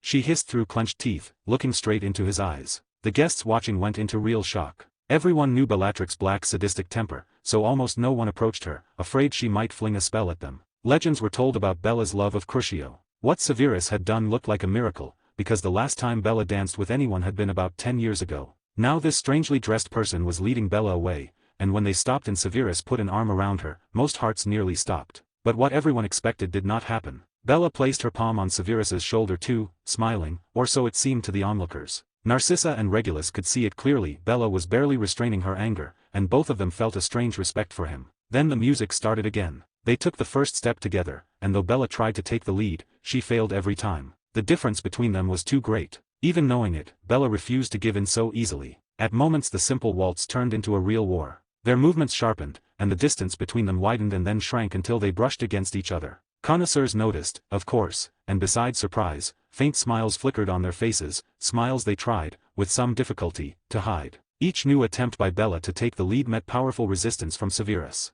Somewhere deep down, Bella was even a little surprised by his skill, but it did not soften anything. If anything, it only pushed her harder. 3 turns, and again the distance between them collapsed, their faces a few centimeters apart. One wore a smug smile, the other only displeasure. The tempo changed again, the steps grew faster, and neither of them intended to yield. After a few minutes, the struggle ended, but the moment the music faded, their bodies were pressed close. Severus's lips hovered millimeters from Bella's. It was a complete defeat for her. With a scowl, and without the former hatred, Bella bit her lower lip, pulled away, forced her expression back into place, bowed with a slight lift of her dress, and walked toward the corner. Miss Black, that was a wonderful dance. I hope you will not mind keeping me company again sometime in the future. If we happen to meet again, Bella replied without turning around. She paused for a moment, and there was a hint of threat in her voice that made him smile. Of course. I will make every effort to ensure it happens again. Humph. The guests watched this exchange with cheerful faces, and some even clapped. There were displeased faces too, among them the Lestrange brothers, Rabaston and Rodolphus, the second of whom was Bella's fiancé. Both burned holes in his back with their gaze, fists clenched tight. Another was Walburga Black, the current head of the family. Walburga had arranged and proposed this marriage between the families. To have some unknown person openly flirt with Bellatrix in front of everyone was a slap in Walburga's face. Walburga summoned 2 servants and ordered them to learn everything they could about the guest in the strange costume. With a satisfied smile, Severus returned to the table where Regulus sat. Sorry. I drew unwanted attention. Now you will probably catch it from your mother. You do not look guilty. Regulus snorted, met the elderly woman's gaze for a heartbeat, flinched, and hurriedly looked away. She will definitely torture me about your identity. Do not worry. You can tell her about me, but warn your cousin first. I am sure Bella will help you. Your training will just get much harsher. Regulus nearly howled. Regulus understood that perfectly well. Somewhere deep down, he regretted inviting Severus, but it was only a fleeting feeling. All right, I will survive somehow, and it is probably for the best. But I have one question. How? What do you mean, how? How did you do it? Bella is a beast. The last person who tried to invite her to dance ended up in St. Mungo's for 3 months. And you are still alive, and you are smiling. Regulus, my young friend, you are still too young to understand. Severus smiled paternally, patted Regulus on the shoulder, and looked toward the stage. Tell me instead, why did you start this foolish game? Do you really think I do not understand that all the families gathered here belong to the Death Eaters? At those words, Regulus flinched and went pale. When did you figure it out? From the beginning, when you invited me. Your behavior was suspicious, so I asked someone to check who else received invitations. In truth, Severus had simply read Regulus's thoughts that day, when the invitation arrived. You did not trust me from the start. There is a saying, trust, but verify. I might not have checked anything if you had not acted so suspicious. Seeing Regulus lower his head, unable to meet his eyes, Severus nodded with satisfaction. Remember this once and for all. I am not going to interfere in this foolish war started by that creature. Even if it somehow wins, I will just move to another country, that is all. If you keep trying to drag me into this meaningless game like this, our friendship ends. Was I clear? Severus reinforced the last words with a wave of bloodlust. Regulus flinched and nodded. If you knew, then why did you come? Regulus forced a crooked smile. For Bella, of course, and to see Bella's fiancé. Nothing more. So I hope we understand each other. Yes. Sorry. Good. Then I am going. Severus glanced at the head of the Black family, who had not taken her eyes off him all this time. Someone will eat me alive soon. Anyway, good luck. Consider this punishment for deceiving me. Severus patted Regulus's shoulder one last time and headed for the exit. At the same moment, 4 more wizards followed him, and that did not escape the gaze of one dark-haired lady, or Severus himself. // 62 Chapter 57. Hunting Lambs. Chapter 57. Hunting Lambs. Leaving the mansion, Severus did not apparate to his shop at once. He walked at a calm pace toward the nearby park. At the same time, he pretended not to notice the wizards following him. As if on purpose, they made sure he knew they were there, staring openly at his back, as if they had forgotten that wizards had all 5 senses far more sharply developed. Even Severus was starting to get irritated. At least 2 of them were among the Dark Lord's closest people, yet they were hiding their presence so badly that they practically had to try. They were not even bothering with their reflections in shop windows. Instead of slipping into the shadows, instead of using basic disillusionment charms, they just walked straight through the open street. They are complete idiots, or they are too confident in their numbers. I am leaning toward the first. Severus barely held back a disappointed sigh. A few seconds later, he smiled, sensing another magical signature on a roof, following him as well. That is better. Bella chose a good position, hid from muggles and wizards, and even worked on her magic, so that I can barely sense her at this distance. Clever girl. But there is room to grow. As for these. He scanned the half-empty streets, where ordinary people in monster and creature costumes wandered around, and, with difficulty, gave a reluctant nod. All right, you are not completely hopeless. With those costumes, you can at least blend in with the crowd. After a few minutes, Severus stopped in front of huge closed gates that bore the sign Green Park. He turned to the 4 and crooked a finger at them. Then he cast eye-diverting charms on himself, jumped over the gates, and walked along the stone path. The 4 wizards saw the gesture and the challenging smile. They could not contain their anger. Turning into dark clouds, they shot up and rushed toward him. Idiots. An irritated female voice cut through the emptiness, and then another cloud followed them. In an empty clearing, Severus lifted his gaze to the 4 approaching clouds and activated a barrier at the same moment. The barrier hid everything that would happen inside the park from muggles, and he made sure to let the spectator in. A few seconds later, 4 wizards landed on the faded grass. They wore costumes of different colors, but their masks were gone. So, the Lestrange brothers, Rosier, and Travers. All pure bloods. What a surprise. Severus pointed at Travers. I remember you. You graduated from Hogwarts in 73 and used to trail after Lucius like a puppy. Travers flushed crimson and was about to attack, but Rodolphius seized Travers's arm and shook his head. Do you understand what you have brought down on your head? Rodolphius asked in an icy voice edged with malice, staring straight into Severus's smiling eyes. You asked the wrong question. Severus pointed at the barrier, a transparent dome around 200 meters wide. Do you understand why I flirted with Bella right in front of everyone, and why I let you, for idiots who cannot even hide your presence in the most basic way, follow me? Rodolphius was drowning in jealousy and rage. Some bastard had dared to touch Rodolphius's fiancée in front of almost all the aristocracy of magical Britain, disgracing him. Rabastan felt much the same, but Rabastan could still think more clearly. Rabastan's gaze flicked to the dome and narrowed. In a second, Rabastan drew his wand and shouted, "Retreat! It is a trap, Confringo!" Rabastan slashed his wand, sending a stream of explosive flame straight at Severus. Brother. Somewhere I have seen this before. That was Severus's last thought before fire swallowed him. We can always take revenge later, and he is not alone here. Do not you see that barrier? Do you think he could raise it alone, and that fast? Watching from the side, Bellatrix froze. Bella's eyes almost popped out of her head, because she saw the flames engulf him, and he did not even manage to draw his wand to defend himself. How is that possible? That easily? Bella could not believe that such an irritating man could die so simply. Baby, were you so worried about me that you followed us? That familiar, infuriating voice was unmistakable. Bella reacted without ceremony, snapping a wand strike at the sound. Her spell passed through the transparent silhouette of a smiling wizard, now without a mask. That is already dangerous. If this were not an illusion, I would have lost my eyes. How did you? Bella spat. It is magic, my little Bella. Severus winked and looked toward the clearing. But be honest. You did worry, even a little, did not you? And I was hoping you were dead already, Bella snapped, though somewhere deep, very deep, in the darkest corner of her soul where a tiny spark of light still existed, she was relieved. At least she would not have to report Severus's death to the Dark Lord and take Crucio for it at best. And I love you too. On the clearing, the retreating group could not hide their shock when the flames vanished in an instant. Severus stood untouched, not a mark on his clothes. Only the scorched ground proved any spell had been cast. They did not just stand there and watch. They fired spells at the same time, exchanged glances, split up, and ran in different directions. Severus grinned. He did not even need to defend against the weak, panicked spells of men focused only on escape. His barrier reacted automatically the moment danger approached, and a weaker version almost always worked passively, wrapping his body. Still, he decided not to display that. Smart. With someone else, that might have worked, but not with me. Wind wrapped around Severus's body, and he shot toward the slowest of them. He could have killed them without moving, but he did not want to show Bella more than necessary. Before using levitation, he drew his wand. He limited himself to spells from this world, Locomotor, and Ventus, releasing a stream of wind from the wand tip. In seconds, he caught up to Travers, who stared in shock. Severus did not hold back. He slammed the scabbard into the back of Travers's head and sent him flying forehead first into a tree. Caught off guard, Travers did not even have time to squeak before unconsciousness saved him. First, Severus snapped in a new direction and flew toward Rosier, who was already braced. Rosier understood he could not run from the unknown masked man. He stopped, leveled his wand at Severus, and clenched his teeth. When only a few meters remained, Rosier shouted, "Bombarda Maxima."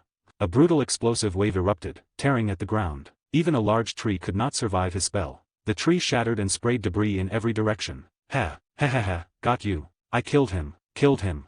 Rosier broke into hysterical laughter. Watching, Bella could not contain her irritation. These idiots were disgracing the Dark Lord. If she were not interested in Severus's abilities, she would have gone down and killed them herself. A dull thud sounded. Rosier's body dropped to the grass. Idiot. Celebrating without even checking whether your enemy is alive. Severus clicked his tongue contemptuously, slid the katana back into his belt, and shifted his gaze to the two remaining sources of magic. They had used acceleration spells and were nearly at the barrier. They met up just before it. Not bad, but they really think they can break my barrier. Naive. The brothers stopped before the dome. So only the two of us made it this far. That bastard. Enough, Rodolphius. We do not have time. Cover me while I break it. Rabastan barked, thrusting his wand at the barrier. Bombarda. A strong explosion slammed into the dome. It did not even scratch it. Only a shallow crater appeared where the blast hit. Stronger than I thought. Bombarda Maxima. Rabastan hurled the stronger spell. The blast was twice as violent as before, but the dome did not so much as tremble. Damn it. What kind of spell creates a barrier like this? Rodolphius. Together. Rabastan turned, and saw Rodolphius lying at the feet of the masked man. Perhaps I should help you. Flipendo. A wave of magical force struck Severus and shoved him back several meters. Rabastan rushed to Rodolphius and shielded him with his body, casting diagnostic charms. Rabastan exhaled with relief. Rodolphius was alive. In doing so, Rabastan made a very stupid mistake. Taking your eyes off your opponent is a very bad idea. The last thing Rabastan saw was the black hilt of the katana, and then darkness. //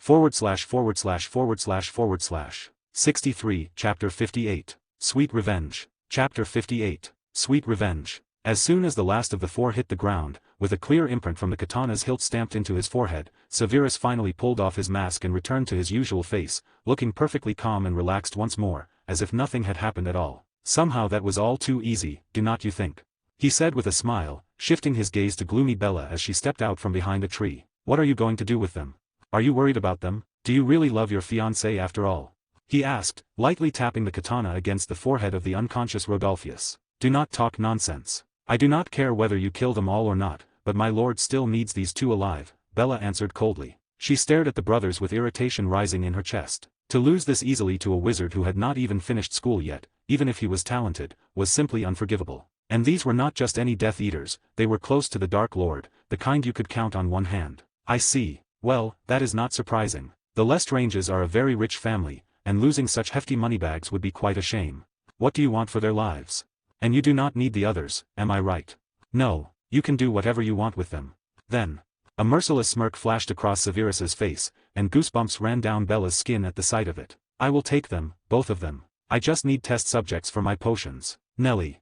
A house elf in a plain white dress appeared beside him, watching him anxiously, as if she wanted to shrink into the ground. What can I do for master? She asked timidly, shrinking under Black's slightly surprised gaze. Here. He tossed her a small box. 2 wizards are lying nearby. Put them in the box. You know what to do next, and then return home. Why yes, master. She clutched the box, and in the same instant she vanished. Did you free your house elf? No. I just did not want a half-naked house elf flashing in front of my eyes, so I ordered her to learn sewing and make herself some clothes. Proper clothes, not scraps. You have to admit, it is much better this way. At the same time, Severus did not stop rapping the younger Lestrange on the forehead, as if checking how sturdy it was. I see. Perhaps you are right, Bella said, trying very hard to pretend she had not noticed what he was doing. Wow. Miss Black agreed with me. It must be going to snow today. TCH. My little Bella, I hope you enjoyed the show. Without a hint of fear, he stepped close and caught a lock of her dark hair between his fingers, looking straight into her eyes. You did not show all your strength, did you? She asked it bluntly, not reacting to his touch. Who knows? But if you become my wife, I will be willing to reveal some of my secrets to you. So I am worth only some secrets. His hand slid up to her cheek. No, of course. You are worth much more. He whispered, drawing close to her plump, cherry-colored lips. And as soon as I am sure you will not stick a dagger in my back, I will tell you the rest. Bella still did not react, unless you counted the wand she had been prodding into his stomach for about 30 seconds, and the look in her eyes where a real, hellish flame burned. Severus paid none of it any mind, and with a playful smile he kept gently stroking her cheek, slow and unhurried. Are you just going to keep staring at me? Are you that impatient? You already know the answer. Why are you asking such stupid questions? Bella snorted, a little irritated, already ready for a kiss, but he simply let her go. He did it so abruptly it made her blink, and bewilderment flickered across her face. I do not want to. Too boring, Severus chuckled, shifting his gaze to the two bodies. You know, those two wanted to kill me. If I just let them go without proper punishment, they will not understand, and they will even call me soft. What are you going to do with them? Bella asked, suddenly alert, not taking her eyes off him. I have an idea. Grinning, he winked at her, and a stream of flame burst from his wand, wrapping the two figures on the ground from head to toe. Bella froze in shock. Then, as soon as the fire vanished, her cheeks went faintly pink, and she quickly looked away from the two naked wizards, as if the sight had burned her eyes. What did you? Self-esteem up to the sky, but in their pants, such a tiny pod. Why did you strip them? It is punishment. Tell me, do your fountains have pointed spikes? Severus asked casually, and for a moment Bella looked genuinely baffled. I think so, yes. But why do you need that? Oh, how innocent you are about these things, my little Bella. Do not call me little Bella. You do not like it. No. Baby. No. Bunny. No. Kitten. You are doing this on purpose to provoke me, are not you? Yes, kitten. You know, ears and a tail would suit you. Severus said calmly, dodging the nonverbal stupefy Bella sent at him. Smiling and winking at her, he lowered his gaze to the two bodies. All right, I should finish this. A conversation between two lovers next to two naked men is not the most beautiful picture.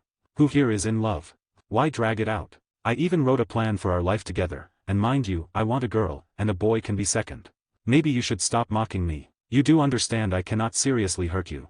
And if you could, you would not be talking anymore. Black spat, each word bitten off in an icy voice. My little maniac, that is exactly what I like about you, Severus said with a cheerful wink. Bella shot him a look so sharp it could have killed, and he would have been dead since their first meeting. Lowering his eyes to the two bodies, he lifted them with telekinesis. Then, taking the surprised Bella by the hand, he vanished with her. A few seconds later, the four of them stepped out of the void onto the roof of the mansion next door to the one hosting the ball. Bella yanked her hand free at once and glared at him, as if ready to hex him on the spot. The traces of our fight in the park will be cleaned up by my people, so you do not need to worry about that, Severus said with an easy smile. He looked toward the black mansion, then down at the two bodies, grinned, pointed his wand at them, and flicked it. Both disappeared. Where are they? Black asked anxiously, trying to sense them with magic. 1 second. Severus made a few more casual wand movements, purely for show, muttered something unintelligible, and a screen appeared before them. On it was an image of two fountains, and hanging from them, like Christmas ornaments, were the Lestrange brothers. Bella's eyes almost popped out of her head at the sight. This was far worse than death, disgrace for the whole family, right in front of almost all the magical aristocracy of Britain. It was too cruel, even by her standards. And they call me insane. She muttered with a crooked smile, giving Severus a very strange look. You do realize they will never forget this. They will definitely come for revenge. The Lestranges have more than money, they have connections. Are you worried about me? Humph. I do not care about you, even if you die, but the Dark Lord will not forgive this. You did not touch ordinary Death Eaters, you touched the ones close to him. Kitten, you are thinking too narrowly. I am going to shove my wand in your eye. Of course, kitten, of course. Severus dodged easily and shifted his gaze from her icy face back to the screen. People had already gathered around the fountains and were trying to pull the brothers down, but no spell worked. Wizards had to climb into the water and then up the 10-meter fountain itself, and even that was not easy, because the Lestranges were stuck in too deep. All right, kitten, it is already pretty late. How about a date next weekend? Since when have we become so close? Turning away, Bella waved a hand and headed for the edge of the roof. I am leaving. Do not annoy me anymore. You were assigned to watch me and, if possible, establish contact. So I am offering you exactly that, just in a more pleasant setting. And I will answer some of your questions. Maybe I will even introduce you to my teacher. The Dark Lord is interested in who is behind me, is not he? At those words, Bella froze. So what do you say, Saturday at 11, at Gringotts? You can even tell Voldemort about it. I think he will happily send you on this dangerous mission himself, pick out a dress, and even do your makeup. "I will think about it," she said, and without another word she turned into a dark cloud and slipped through the barrier into the mansion grounds. "So she agrees. But I should think through a plan as well." Severus disappeared too, without any special effects. On the Black Estate, Walburga was raging. The day that should have included the announcement of Bellatrix's marriage to Rodolphus had been ruined. Worse than that, it was a catastrophe, a disgrace people would talk about for decades. Regulus, suspecting exactly who could have abused the Lestrange brothers so viciously, and knowing who had a motive, tried to blend into the wall so he would not draw his mother's special attention while she ranted and raved and chased servants and workers through the house. "Oh Merlin, I hope it was not him. Please, let it be someone else." Regulus. At his mother's furious roar, Regulus, shedding a miserly tear, shuffled toward her on cotton legs, cursing him, that self-styled Archmage, and the culprit behind all this bacchanalia. "Hi guys, it's Fanfic Novel here. If you want to listen to all parts of this audiobooks, join our paid service. For $5 per month you get access to all parts and to plus 100 novels with audiobooks. Also you can request weekly your favorite novels. What are you waiting for? Contact me now at Telegram or Discord. 64, Chapter 59. After the Holiday. Chapter 59. After the Holiday. Diagon Alley. When Severus appeared in the shop, he immediately noticed Nagini lying on the counter, stretched out along the wood, watching him with narrowed eyes. "I am back. It is already 1 in the morning. She hissed gloomily. With a smile, he sat down across from her and rested his head on the table, as if he had been carrying the weight of the night on his shoulders. "Sorry. I really thought I would be back by 12, but something held me up," he said, reaching out to stroke her head in slow, calming strokes. "You saw that woman again?" "Well, that too," Severus drawled, eyes half closed with sleep. "And do not be jealous. Falling in love at my age is completely normal, and I will not abandon you until I restore your human form. Only after that will you decide for yourself whether you stay with me or go your own way." As if you do not know the answer to that question. With a tired sigh, he lifted his head and looked straight into her eyes. "Maybe I have not lived long, but I have seen enough of how people act. Right now you are in a desperate position, ready to cling to any chance at all, as long as you can keep your humanity." He ran his hand gently along her smooth scales and smiled warmly. "And when you are human again, you might start thinking differently. You might decide I am not some fairy tale prince, just an ordinary wizard, and you would be better off without me." "That is not true. Nagini, I am only assuming. Let us wait until you become human again, and then we will decide what to do with your feelings, all right?"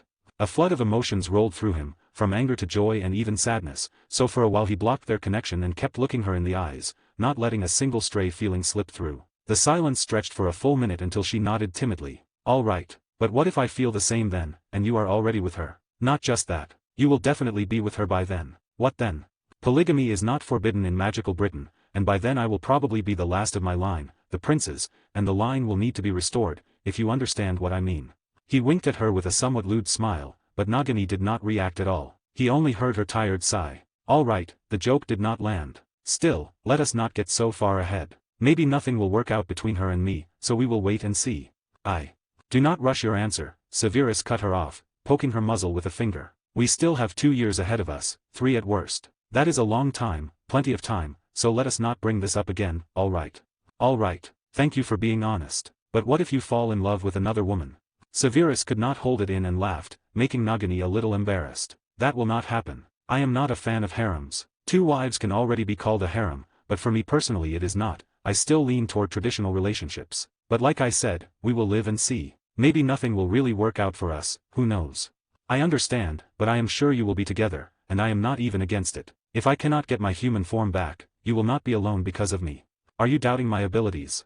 Severus asked, pretending to be offended. He poked her muzzle again and then continued in a mock, menacing tone, "If I said you will be human again, then you will be. So do not bring this up anymore, understand?" Good. Then climb on, it is time for us to go back to Hogwarts." Nagini nodded shyly, crawled onto his hand, and Severus glanced at the empty space beside him. "Tabi, move us to my room." "Yes, master."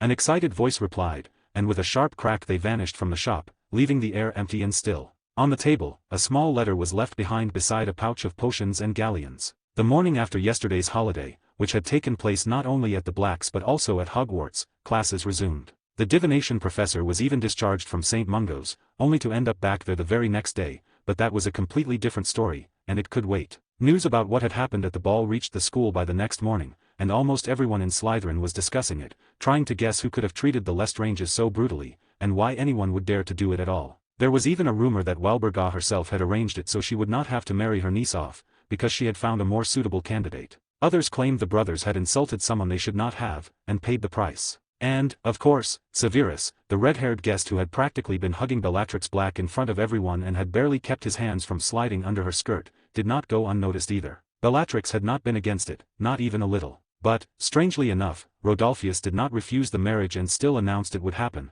and Severus even started wondering whether he should pay him another courtesy visit. He dropped the idea anyway, almost as soon as it occurred to him. He was simply too lazy to deal with it, and what was the point when the wedding would not be until the 7th of July, 1978? There was still plenty of time. Killing such a worthless wizard would take seconds, even a house elf would be enough. So he did not think about it any further, and he did not have time for it either, because he had far more important matters. First, he needed to deal with that room and all the junk piled inside. Second, there was the grimoire. Karner was buying the materials, and thanks to his connections he promised it would be finished within a week, while Severus was not slacking either. After classes, and sometimes even in place of them, he worked on the cover, which he planned to make from basilisk skin, carefully preparing every stitch and edge. Third, there was preparing for the date. As for searching for the founders' legacies and the other secrets of the castle, Severus decided to postpone that until the grimoire was done. After that, he planned to transfer all the knowledge from the library books and that room directly into it, and calmly continue his search at home. That way no one would get interested in what he was reading,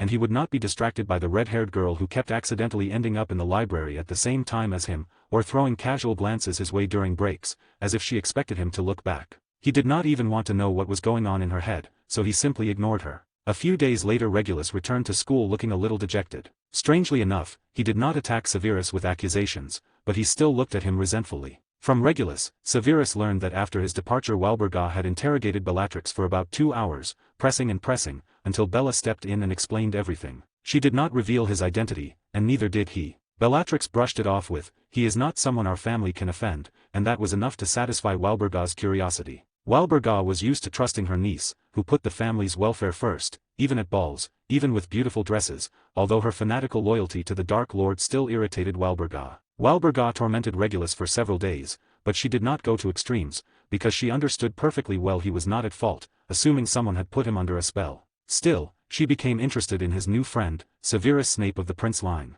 Walburga did not force Regulus to cut ties, but she advised him to look for more pure-blood friends. The very next day, after gathering information about him, she regretted those words deeply. At the same time, she did not take them back, because she had pride, and she had that stubbornness every black seemed to be born with. Severus was not particularly surprised by Regulus's tragic story, and when Regulus asked if he really would not speak to him anymore, Severus answered firmly that it would not happen. After all, it was thanks to him that Regulus had been able to move much further in studying magic and become several times stronger than before. In a training duel with Bellatrix, Regulus had even surprised her and earned praise. Still, he did not admit that all of it was because of him, because his life, and every single bone in his body, were still dear to him. Regulus also warned Severus to be careful, because the Lestranges had begun searching for the person who had done that horror to the brothers. At the same time, Regulus kept shooting suspicious looks at Severus's calm smile, as if trying to make sure it really was him. Deep down, Black was 100% sure it was him, but he decided to keep that thought to himself. The rest of the week, right up to the weekend, passed quietly.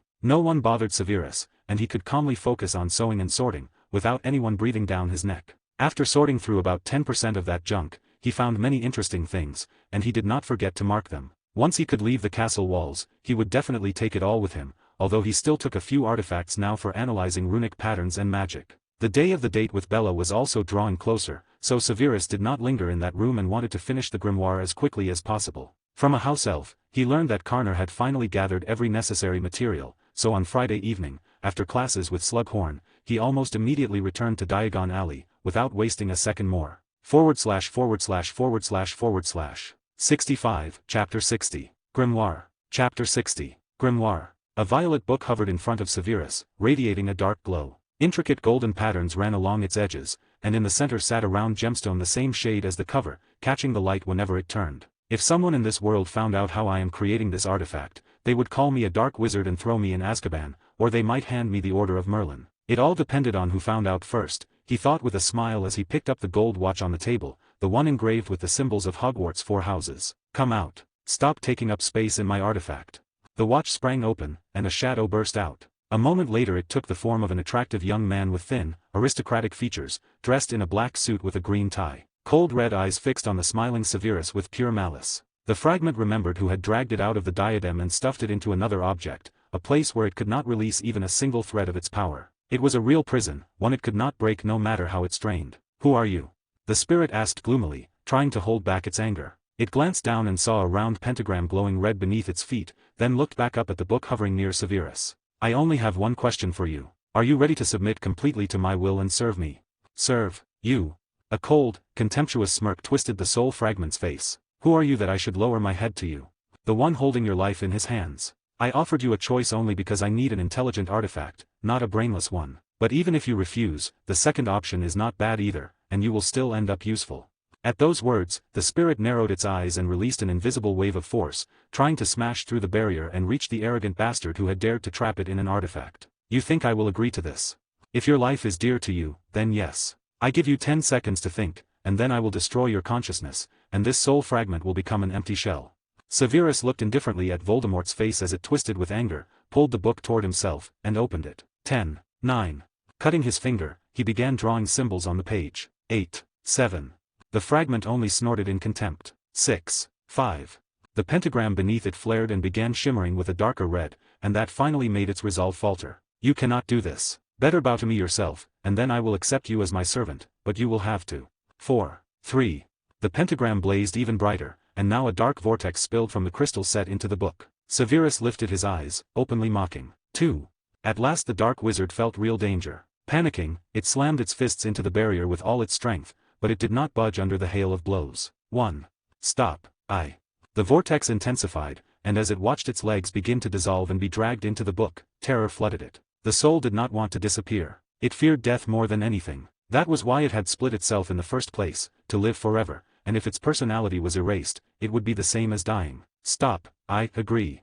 The last word came with particular difficulty, because in all its life it had never bowed its head to anyone. The disgrace gnawed at it from the inside. "Good. Then I will not need to force you to accept." Severus smiled, mockery sharp on his face. "And now, Lord Voldemort, heir of Slytherin, you are my slave."